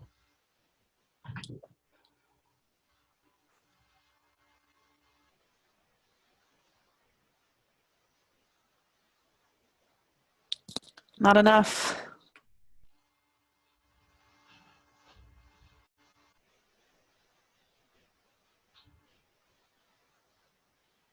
Okay. So is that everything that everything you need for the joint finance committee meeting? Yeah, I think so. Okay. Okay. Unless there's any last thoughts, then I'll call for a motion to adjourn. So moved. Okay, Mark, seconded by Emily, and all those in favor? It's unanimous, and we're adjourned. Thank you, everybody. Thank you, everybody. Thank you. Thanks for all your work.